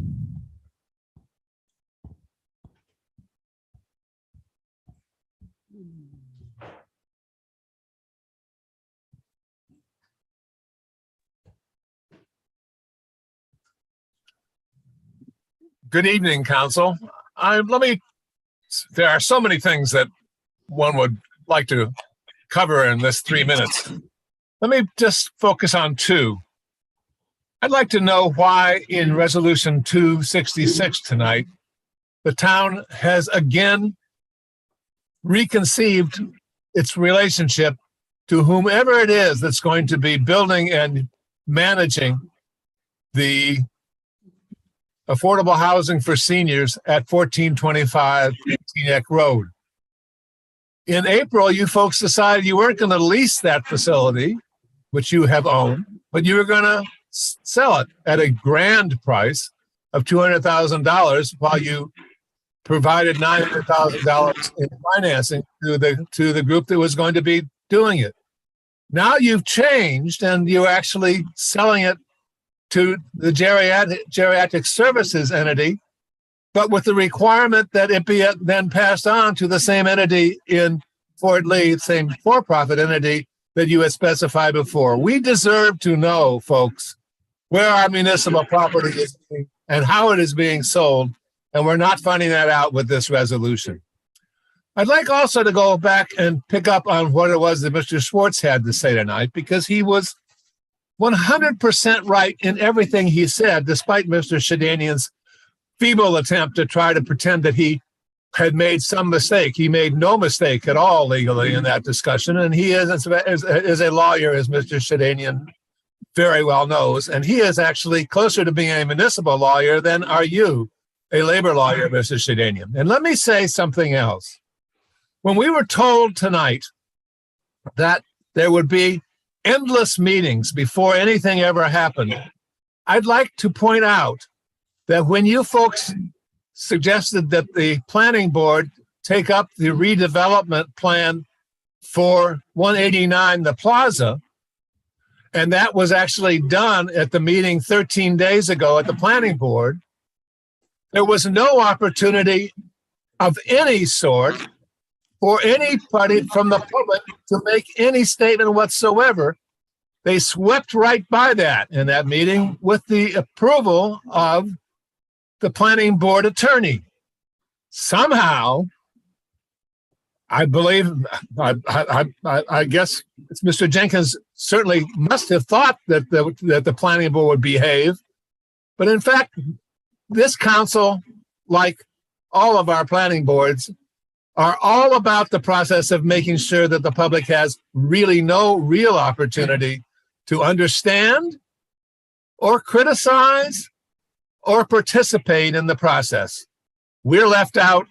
We are no longer your customers. We are. Thank you, Mr. Powers. No power whatsoever unless we get a new council. Thank you.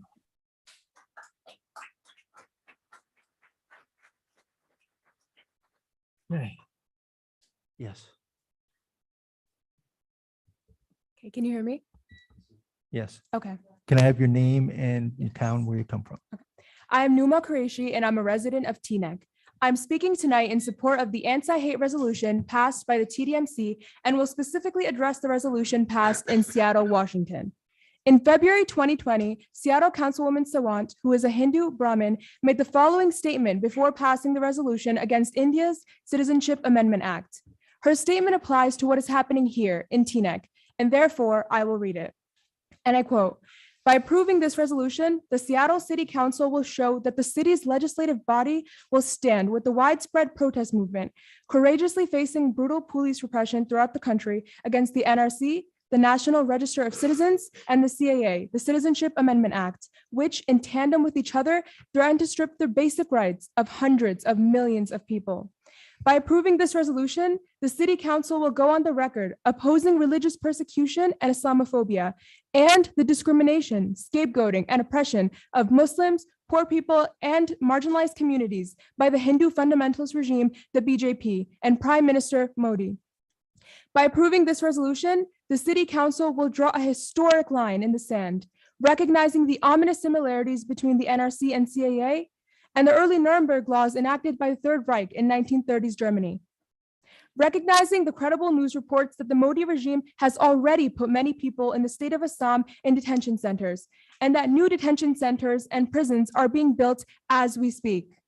Before the concentration camps and the death camps, the Nazis enacted the Nuremberg laws, including the Reich Citizenship Law, which redefined German citizenship to exclude Jewish people. The result was the isolation of Jewish communities, making them an increasingly easy target for scapegoating. The CAA and NRC have ominous echoes. As the board of directors of the Kadima Reconstructionist Jewish community said in their statement supporting this resolution, and I quote, "Within living memory, policies closely parallel to these were among the first steps taken by the Nazi government of Germany in the 1930s and are now recognizable as initial steps to the Holocaust. Policies such as these were central elements in centuries of systematic oppression of Jews," end quote. We thank the TDMC for their courage and resilience. Seattle received many threats for the resolution, including letters from the US-India consulate. They stood their ground and unanimously passed the resolution because it was the right thing to do. Our ask is that the council understand the Nazi enacted Nuremberg laws and to condemn any governments or groups associated with the Nazi ideology. Do not allow Americans to be used to support this horror. Never forget the Holocaust and don't let history repeat itself. Thank you.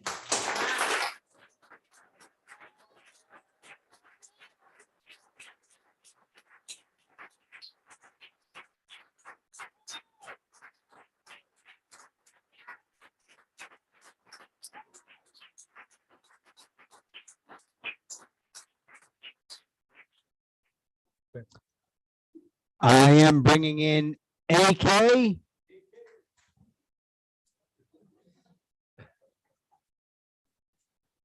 Please state your name for the record if it's not just AK.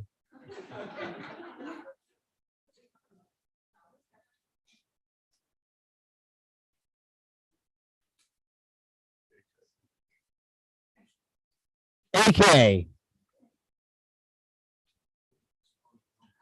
Sorry, AK. Hilda Dillon. Hilda Dillon. Hilda Dillon. We passed AK going to Hilda Dillon. Oh, I think Hildy's coming. Everyone sit tight. Give me one more. Michael Klatsky. Sorry, Hildy Dillon.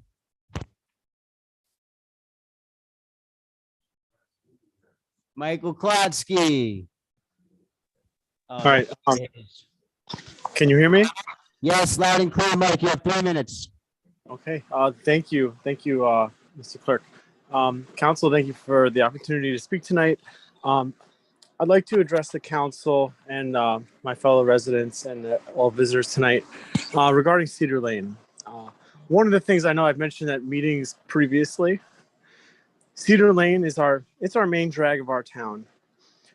15 years ago, the council, a previous administration, they did a tremendous plan. It took them over a year or two to actually get through. And out of that plan was born a new zoning district where the master plan called for a development of multi-story buildings along Cedar Lane. Behind Cedar Lane, called for development of a multi-story parking structure that had egress adjacent to Cedar Lane, not on Cedar Lane. And I think one thing that is clear is that it's been 15 years. There hasn't been a single bit of investment in 15 years. We've watched Hackensack grow. We've watched Englewood grow. I'm sure you folks in the neighborhood, they go out to dinner in Ridgewood. Ridgewood has grown tremendously. They have beautiful 5-story Tudor, architecturally glamorous buildings in the downtown. And we're just stuck.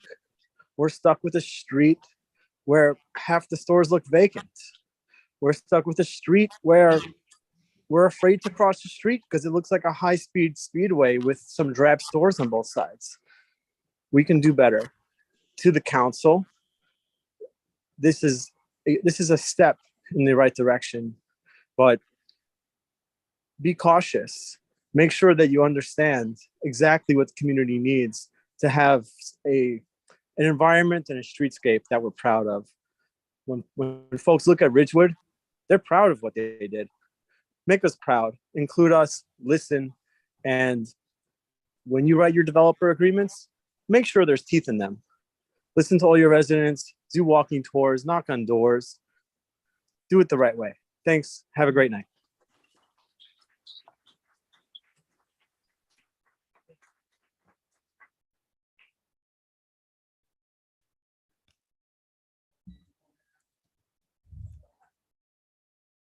Whenever you're ready, please state your name for the record. Chris Brown, resident of Teaneck on Bell Avenue. Just to remind you all, our street has a drainage issue that's still ongoing. And I wrote a letter to you all, Town Council dated October 20th, that expressed some thoughts on the recent settlement agreement with Stop and Shop, and more specifically to my neighbors and I, the redevelopment designation of the Beverly Road parking lot between Garrison and American Legion Drive. The letter goes into detail about why I don't think the statutory criteria used in the area in need of redevelopment investigation is correctly applied. We're past the 45-day challenge period, and I only have 3 minutes to speak, so I'm not going to recap that. But what I think the issue boils down to, at least for me, is that the response that we've received from Town Council regarding the designation and settlement agreement reflect the sentiment that we have this long period of time between now and the completion of the building, 5, 7, 10 years. But I think what's not acknowledged in that response is that this development will be part of our neighborhood for 100 years or more. Generations of neighbors are going to live at these buildings. And I don't think a 5 or 6 story building that will be fronting on side streets are the right fit for our neighborhood. 1500 on Teaneck Road, it's a nice looking building, but it fronts on Teaneck Road and State Street. And that's a different feel from the Cedar Lane area. You all have agreed in principle to essentially placing a 1500 on the Beverly Road parking lot, approximately 50 feet from single family homes. And that's the issue. I'm not sure why the Town Council agreed to 5 or 6 story buildings, especially if, and this is a big if, especially if I'm assuming that the proposal is that you're giving the land to the developer for free. Did you look at the conditionally designated redevelopers pro forma to evaluate what the costs and revenues are? And to see what kind of community benefits the town can leverage, such as a brand new stormwater detention tank. That's a good idea. We flood. That's a good idea. But if not, you should get a real estate advisor for all of your redevelopment projects. Get a real estate advisor. Pay for it with developer escrow. They will advise you, and not listen to a developer when they say 5 or 6 stories. That's what we should do. Don't listen to them. Do your own analysis. Look at their numbers. I don't know if you guys do that. If you do, that's good. But I don't see how a 5 or 6 story building leverages on this site. It's just hard to believe, especially if you're doing a pilot, a payment in lieu of taxes. So what, I have 19 seconds. I don't know if you're going to plan on doing an appraisal for the parking lot. I hope you do an appraisal for the parking lot. Factor that into however you're negotiating. But you really need to speak to the residents. We've been in communication for, Bell Avenue drainage issues for months, and this wasn't brought up. So thank you. Thank you.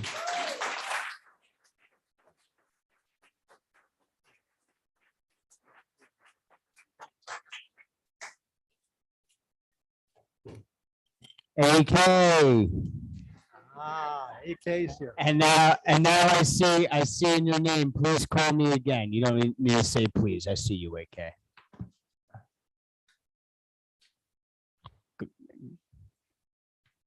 AK.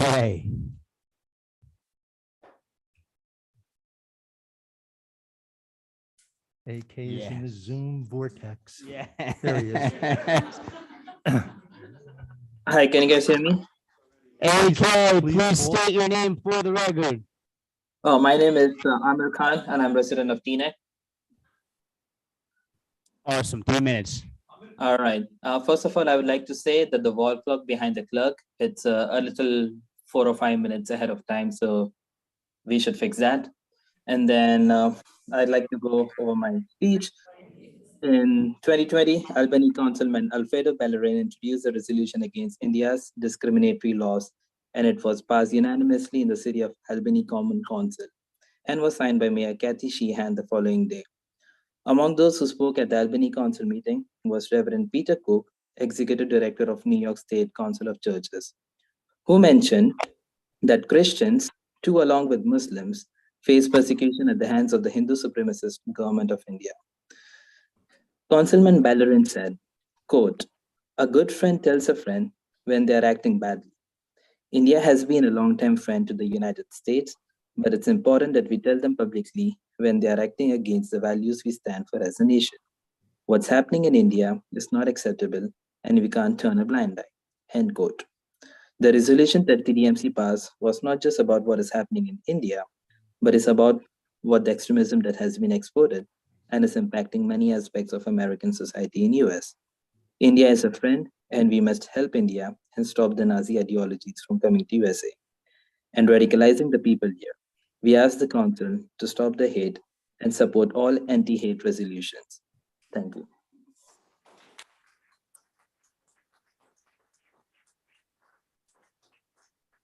That's my speech. Thank you. Debbie?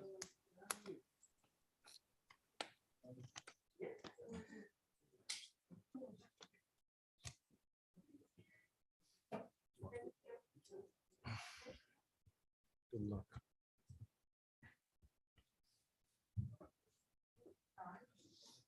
Take your time, Deb. It's good to see you.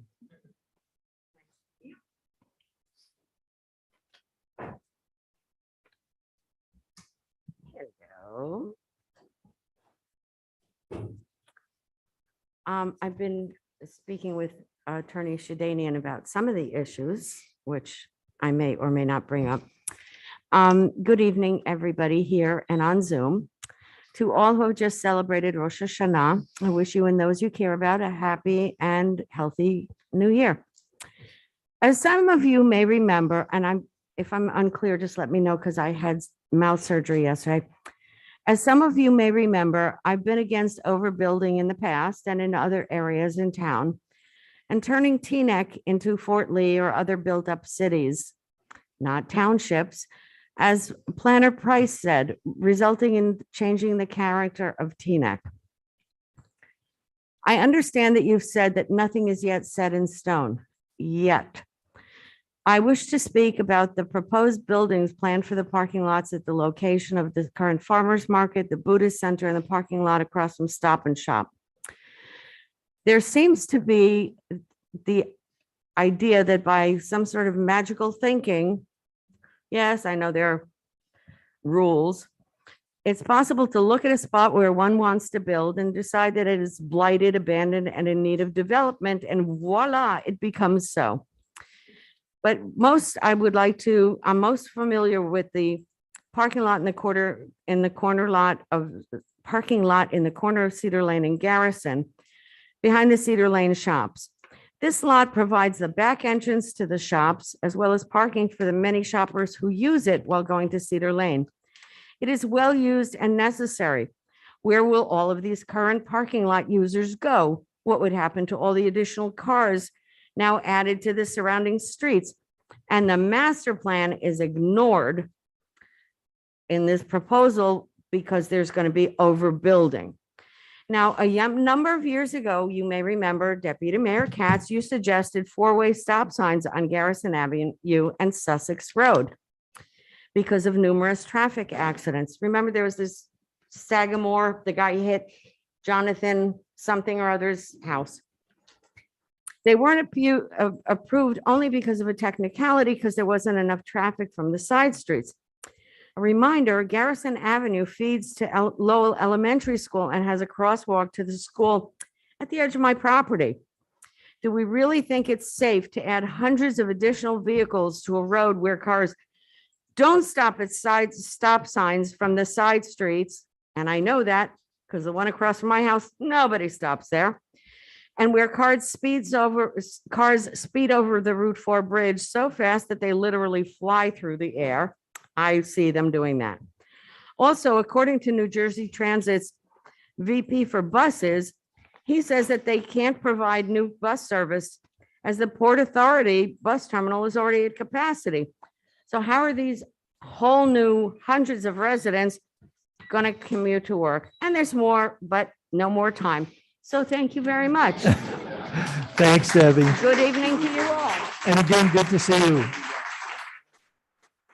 Okay. We're gonna take one more on Zoom, and then I know you've been sitting here patiently, sir. After the Zoom, I will have you come up. Mohammed Hello, can you hear me okay? Try to get a little closer to your computer, friends in the crowd. Let's be quiet for the monitor. Thank you. Okay, thank you, and for the opportunity to speak. Good evening, everyone. My name is Mohammed Parvaz, and I'm your neighbor, a resident of Bogota. My family and I have great respect for this beautiful town of Teaneck, its residents and organizations, businesses. In fact, we contribute to its growth as well, as my kids attend parochial school in Teaneck, and we are congregants of 2 Islamic centers in Teaneck as well. It is because of this attachment to this town that I stand before this council to ask a very simple question, really one-point agenda, which is, why is Mr. Ed Mulligan still part of this town zoning board? If Mr. Mulligan did not have an ethical sense to resign himself after the reports of his racist remarks surfaced, the town's leadership should have shown the courage and responsibility to remove him from the board. The zoning board, of which Mr. Mulligan is a part, has been delaying the opening of the Al Ummah Congregation Center, or AUCC, that currently houses a daycare here in Teaneck. During one of the meetings where the drop-off for daycare kids was being discussed, Mr. Mulligan allegedly stated that kids would be, and I quote, picked up by camels, which is an insult leveled against the Arab Muslim management of daycare. He also allegedly asked a fellow board member, and I quote again, would you trust these people with your children? Is that something that someone would ask of a YMCA or JMCC? Probably not. These comments by Mr. Mulligan and continuous delay of issuing permits and endless fictitious concerns to this non-denominational community project shows that Mr. Mulligan's bigoted remarks have implications that stand at stark contrast with values of the township of Teaneck and its residents. I demand that Mr. Mulligan is asked to issue a public apology over these bigoted comments and is asked to resign from his position at the board. Hatred and bigotry should not have any place here in Teaneck, nor anywhere else in this amazing country. Thank you, and God bless America.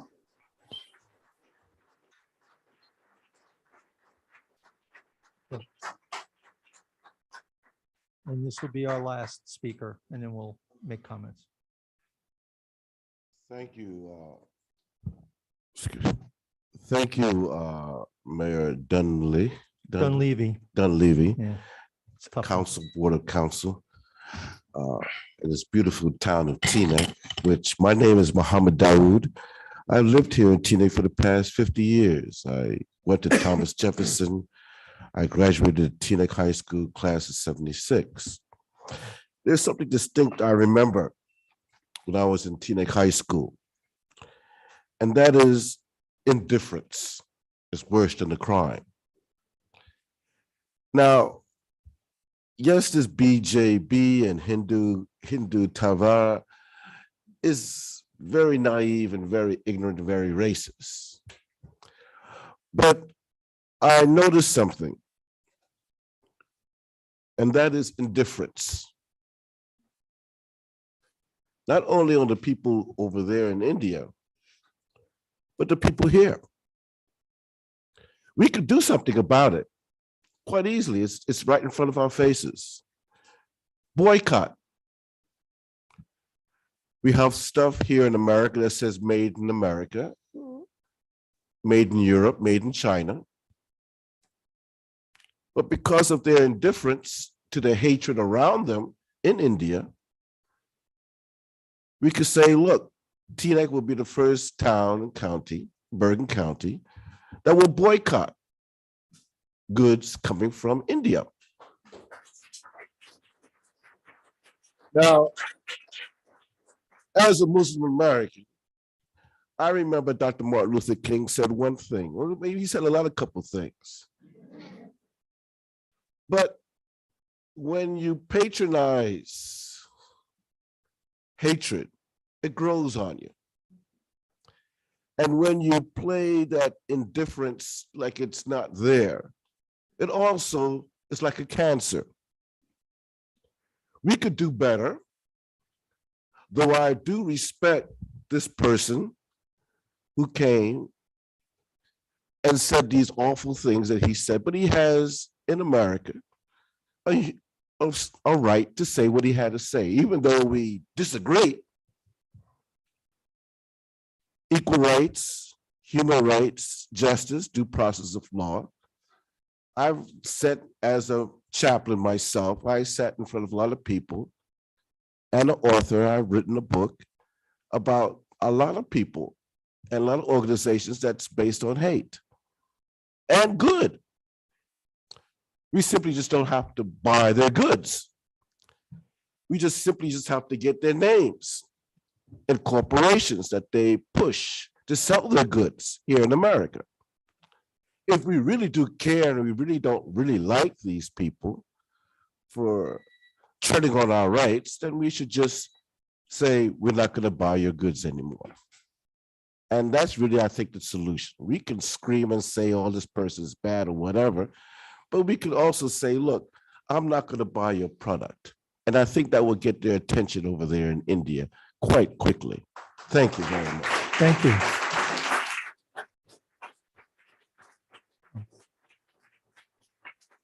I do. Yeah.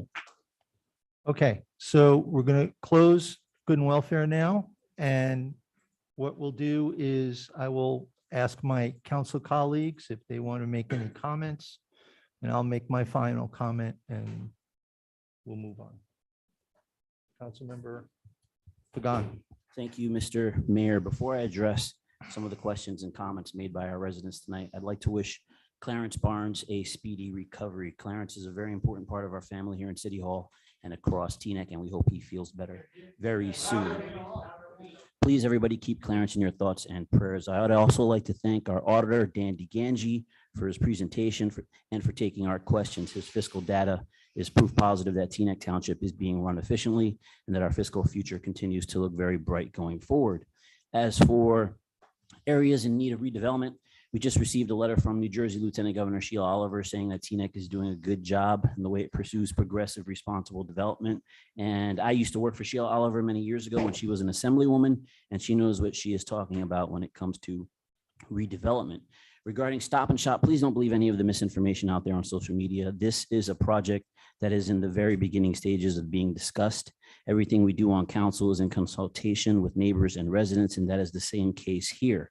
There have been multiple public hearings about this, and there will continue to be even more public meetings about this going forward, because nothing will be done or pursued unless our residents are for it as well. And the same goes for Bell Avenue. We are working hard to find the right solution there to provide some relief to our residents on that street. And we continue to seek and appreciate the input of our residents there as well. Moreover, I'd like to remind residents that Election Day is 2 weeks away, and there are 3 ways to vote. You can either vote by mail, vote early at the Rota Center, or vote on Election Day at your designated polling location. Please remember to vote, because your vote and your opinion does matter, and it will always matter, especially here in Teaneck and with this council. In addition, I want to remind kids and parents to please be safe on Halloween, which is rapidly approaching. We want you to have fun, but we also want you to be safe, because unfortunately, Halloween is the day that kids get hit the most by cars in America. On average, there are 2.6 child pedestrian fatalities per day in our country, but on Halloween, that number jumps alarmingly to 5.5 fatalities per day. And kids aged 12 to 15 are the ones who are most at risk. So have a fun and happy Halloween, but please also remember to be careful when crossing the street. And thank you to the County of Bergen and to the Borough of Leonia for their willingness to work with us in a shared service capacity to establish a new DPW for our residents and for our staff to use and work out of for many years to come. Teaneck has needed a new DPW for decades, and it is finally getting done thanks to the leadership and persistence of this council and our manager, who are always looking for ways to get things done for our residents so that we can keep moving Teaneck forward. As for the TDMC resolution, I issued a statement on this more than 1 month ago and can share that again with anyone who wants to see it or talk about it, and I'm always willing to talk about it. And lastly, I'd like to thank our police department, our fire department, and TVAC for everything that they do to protect our hometown and our residents. We love and appreciate all of our first responders. And I was at a ceremony earlier today where the fire department swore in their 2 new chaplains, Father Joe D'Amico of St. Anastasia's Church, my church, and Rabbi Daniel Friedman of the Jewish Center of Teaneck. Both are great community partners, and we wish them the very best of luck in their new roles as chaplains. And that is my time, Mr. Mayor. Thank you. I'll adjourn the meeting now, and then you're not going to hear anything. Okay? Councilmember Kaplan. Thank you, Mr. Mayor. There was a lot said here tonight, and I first want to say I appreciate everyone that came out to speak with us. The hateful actions in Edison were wrong, and they were rightfully condemned far and wide. The individual that spoke vile anti-Semitic hatred should have been called out immediately. I'm sorry, anti-Islamic hatred should have been called out immediately. What I Okay, hold on. Folks. I assure you, I meant what he said. What I tell my children is that the line you walk past is the line that you accept. I walked past it that day. I did not hear it. Whether or not you believe it, I can talk with you individually. But I am calling it out now, and it was wrong. As to the rest of what was said, there's a long history in this town of people speaking with each other.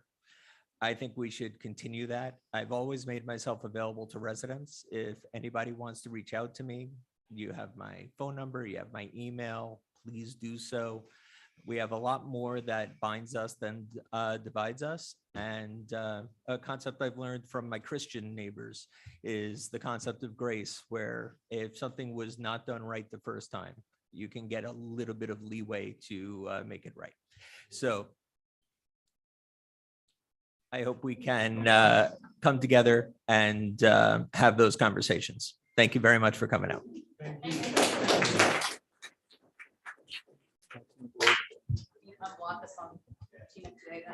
So, guys, look, enough. Let us talk. We let you talk. So I don't want anybody interrupting while we make our comments. Let's be respectful of everybody, just as we were respectful of you.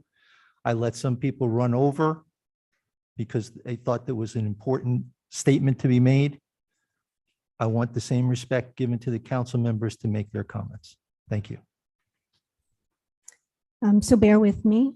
I'm going to start one place and get to another. Municipal government and what we do here, I've only been doing it for 2 years, but I'm actually in a place where I'm very comfortable because I realized that what we're here for is to help the residents in any way we can. Whether it's Mr. Glover trying to get food for people who are unemployed or for seniors, it's working with the seniors to try to get that into the senior center.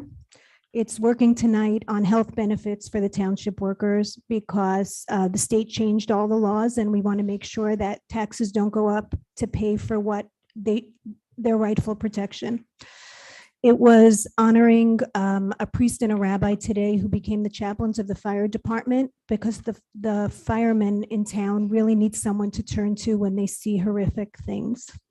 It's the vaccination center that we're going to celebrate this week. We were given a wonderful opportunity to help so many people. It was meeting residents like Ms. Garvin and putting speed bumps in because we could.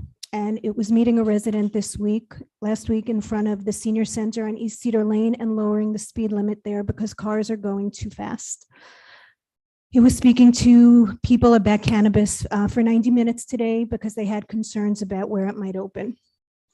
These are the things we do in municipal government here. We take care of the leaves. Those complaints will start coming in any day now. We clear the snow and we clear the sewers. I could say that we value the Muslim community in Teaneck, and it would be true, but it's not what you want to hear right now. And I could say that the Nation of Islam is a very peace-loving nation, and it would be true. I'm sorry, but bear with me. Let me get out my thoughts. And it would, please, it's not easy to stand up here and speak, so please let me speak. I'm speaking from the heart. It would be true. Last meeting, a group of people came to us and they spoke about being misrepresented. And I apologize, I didn't understand. They talked about Hindu nationalism, and I thought that I did not know that that was a bad thing. And all the alphabets that you are speaking of tonight, I don't know enough about them. To me, it was a group of people that were coming out and they were feeling like they were attacked. And that's what we do. We try to support. And so tonight, hearing another side of this, I apologize to everyone who feels attacked or misrepresented here. It was never my intent. The intent was protection. I invite anybody here to let me buy them a cup of coffee and teach me and explain to me, and I'm very happy to learn. There is one thing that Deputy Mayor Katz said before when the war started in the Ukraine. He said, while everybody feels for the people in Ukraine, we don't pass a resolution. We shouldn't pass a resolution because it takes us away. Give me one more minute. I never use all my time. It takes us away from the things that we do for you on a municipal level, and we need to be able to speak to you and help you with a tree in front of a mosque or senior housing for people near a mosque. These are the things that we're here to help you with. And so to get involved in the bigger picture, I would love to be educated. Please reach out to me, or I can reach out to someone if you tell me who. But the things that we've been doing here, Okay, all right, hold on. please. The things that we've been doing here, keeping taxes flat, bringing an auditor in to show debt and working to provide a good life for our municipal employees here. That's what we're here for right now. So thank you for your time. Deputy Mayor Schwartz. Thank you very much. First of all, thank you for everyone to coming out to speak, especially some of the younger people. There was I believe it was a 15-year-old from Paramus. I don't know if he left already, if he's here, but an excellent job by especially the younger people speaking. I have a lot to learn. I do not know much of what was said tonight in terms of the divisions that take place in India. I look forward to learning. There was a comment tonight that when we said we interrupted someone because they weren't speaking, why didn't we do that to the speaker that spoke the prior month? That comment is 100% correct. Had we I urge anyone to look at the video, not the transcripts, to look at the video to see the person speaking at 11:40 at night that we did not understand what we said. Look at our faces. Had I understood what he said, two things would have happened. Either we would have stopped it or I would have walked out. We've done it before and we will make sure that doesn't happen again. So I apologize because what he did say was horrific. We don't have to go into that now. Again, I apologize. What he did say was horrific, and I understand why every single person here is upset about that. So I look forward to learning more about this situation. Again, we're local people. We know about the streets. We know about the sewers. I do not know about this.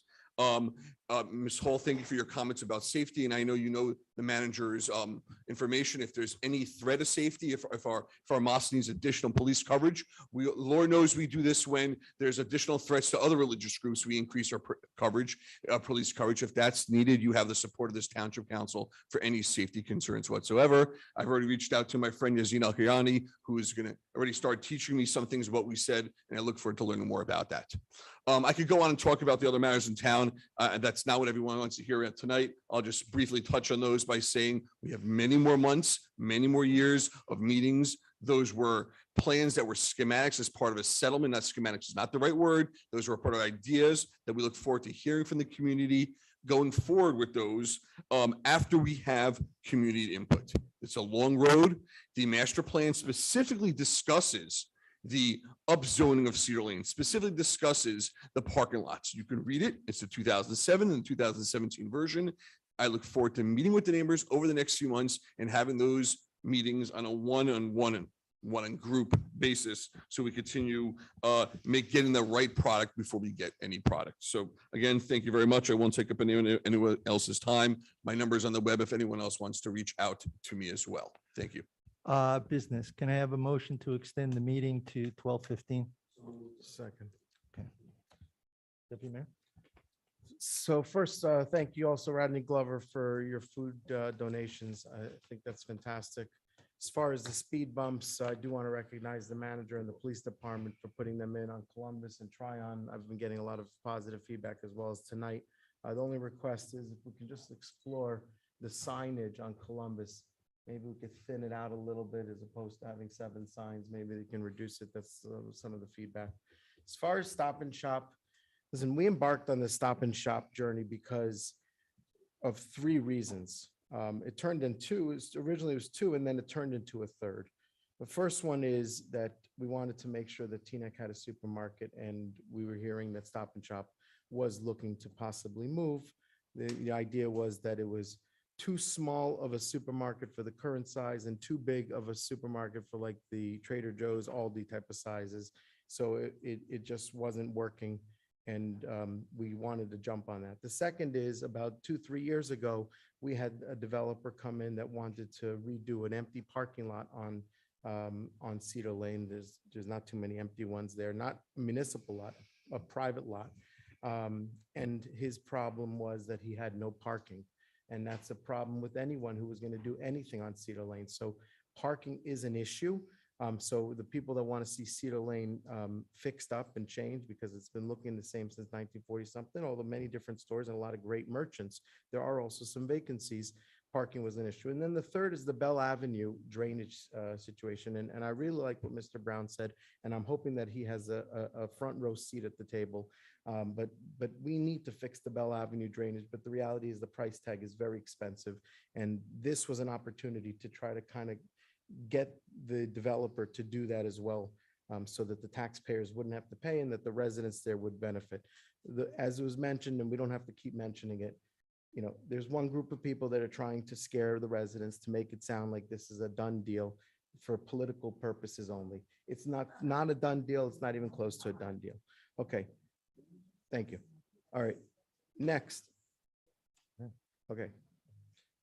First, happy Diwali. As it was mentioned about getting involved in international or outside issues, over the years, I've absolutely been against that, not because I've been insensitive, but because I felt that we should be focused here more in Teaneck and on issues that are pertaining to the quality of life of our residents. Over the years, we've had requests for resolutions for Iran, for Iraq, for the Palestinians, for Israel, against the president, for the president, and the list goes on, and more recently Ukraine, and I made my comments clear. And with Ukraine, it was very sensitive. Honestly, I felt very passionate about the Ukraine situation. I originally even thought for a second of going to volunteer there myself.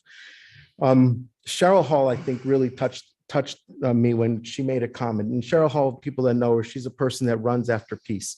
Rodef Shalom, chases peace. And she said something about the residents of Teaneck are afraid. The residents of Teaneck should not have to fear. And the Muslim community is a very special community here in town to me. I have many of my friends out of the Muslim community, and that is absolutely not acceptable.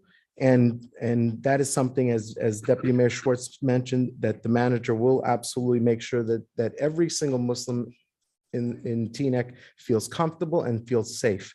And I know that a lot of people are hurting because of what's going on in international. I know that this was a forum. Okay. Let me finish. I have all, okay. And I know that, okay. I got it. Thank you. And I know that also that people are hurting and are in pain by what they've seen in other areas, as well as a speaker that was not condemned in this council chambers. And you know what? I apologize for that as well. It was late, and I don't make any excuses. There's 3 reasons why sometimes council doesn't respond. 1, they don't maybe know all the facts. 2 is maybe they might not have heard everything. And 3 is sometimes they don't like to give oxygen, or maybe 3.5 is sometimes we miss it. And if in the case where someone came here and used a public forum to spew their hate is unacceptable, and it's not something that we condone at all. So I do also look forward to learning more about these issues. I tonight was educated a lot more than I was, and I've been speaking to a lot of residents. So I do thank you very much for your comments. I do thank you very much for your speech.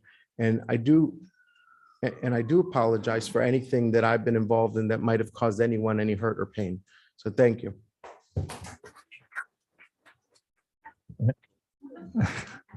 All right. You've heard a lot. We've heard from you. Just a couple of comments. My council members are being kind. Hold on. I'm the one responsible for the meeting. I'm the one who you would have wanted to condemn at that moment what that person said.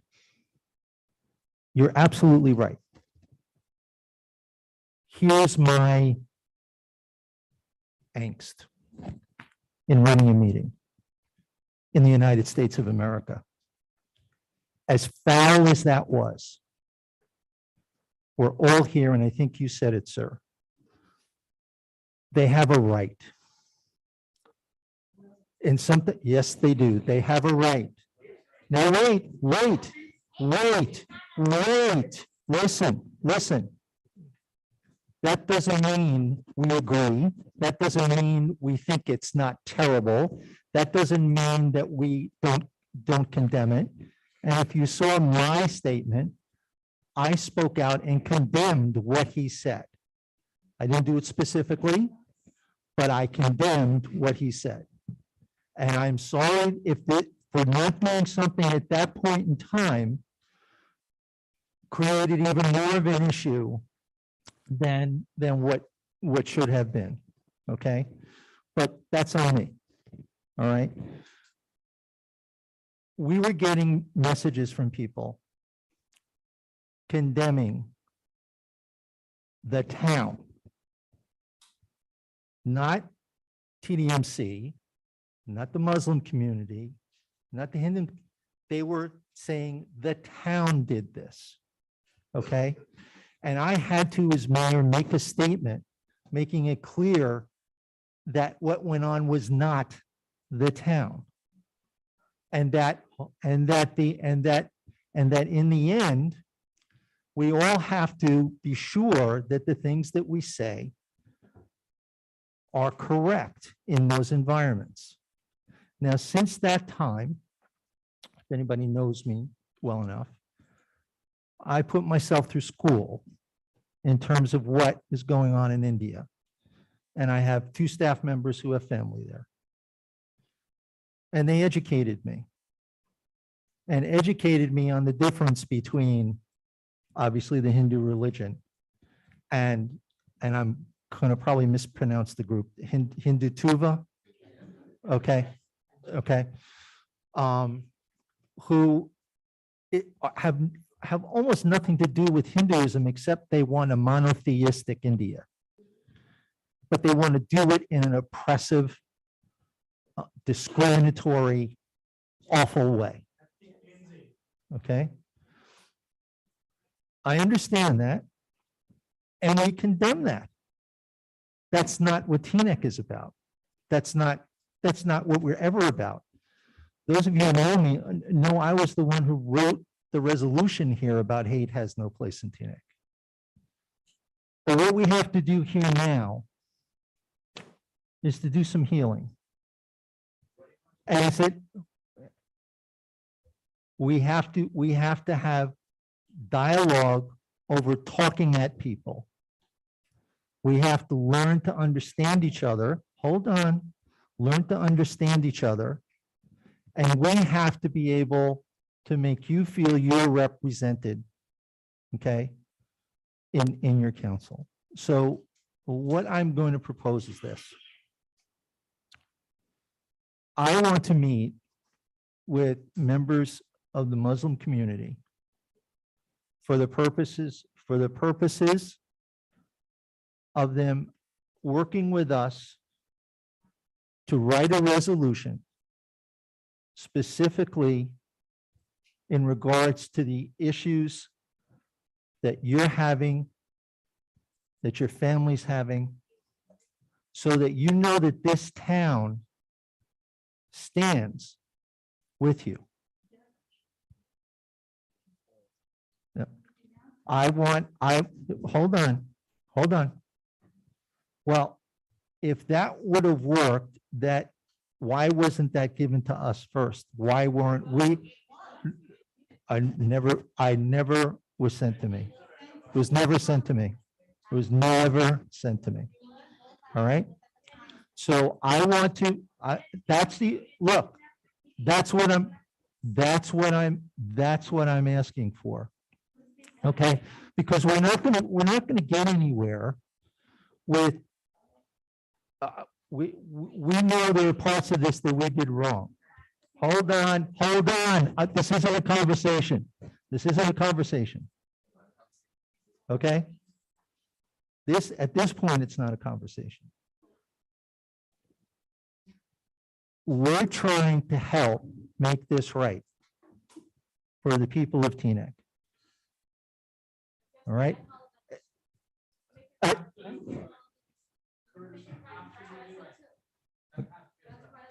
Okay. What I'm saying, yes, we have to condemn. Okay. All right. I will have that discussions with the leadership of the Muslim community in an attempt to come together and come up with solutions to move forward. That's the only way I think we can do this. And again, we're saying that we apologize.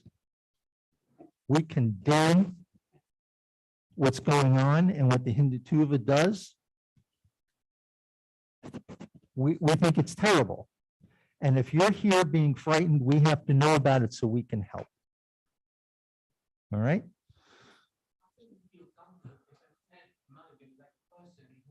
All right, sir. This is not a conversation right now. This is a back and forth. We have other venues to have conversations, unfortunately. Okay? So, all right? So,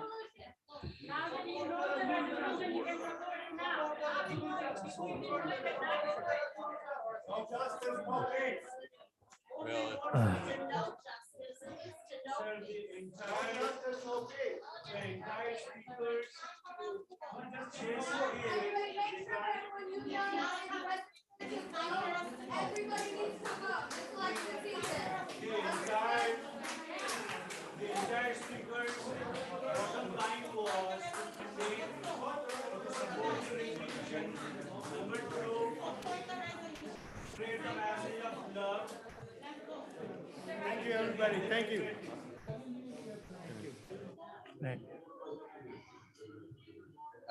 I'll make a motion to adjourn the meeting. second? Roll call, clerk. Aye. Favor?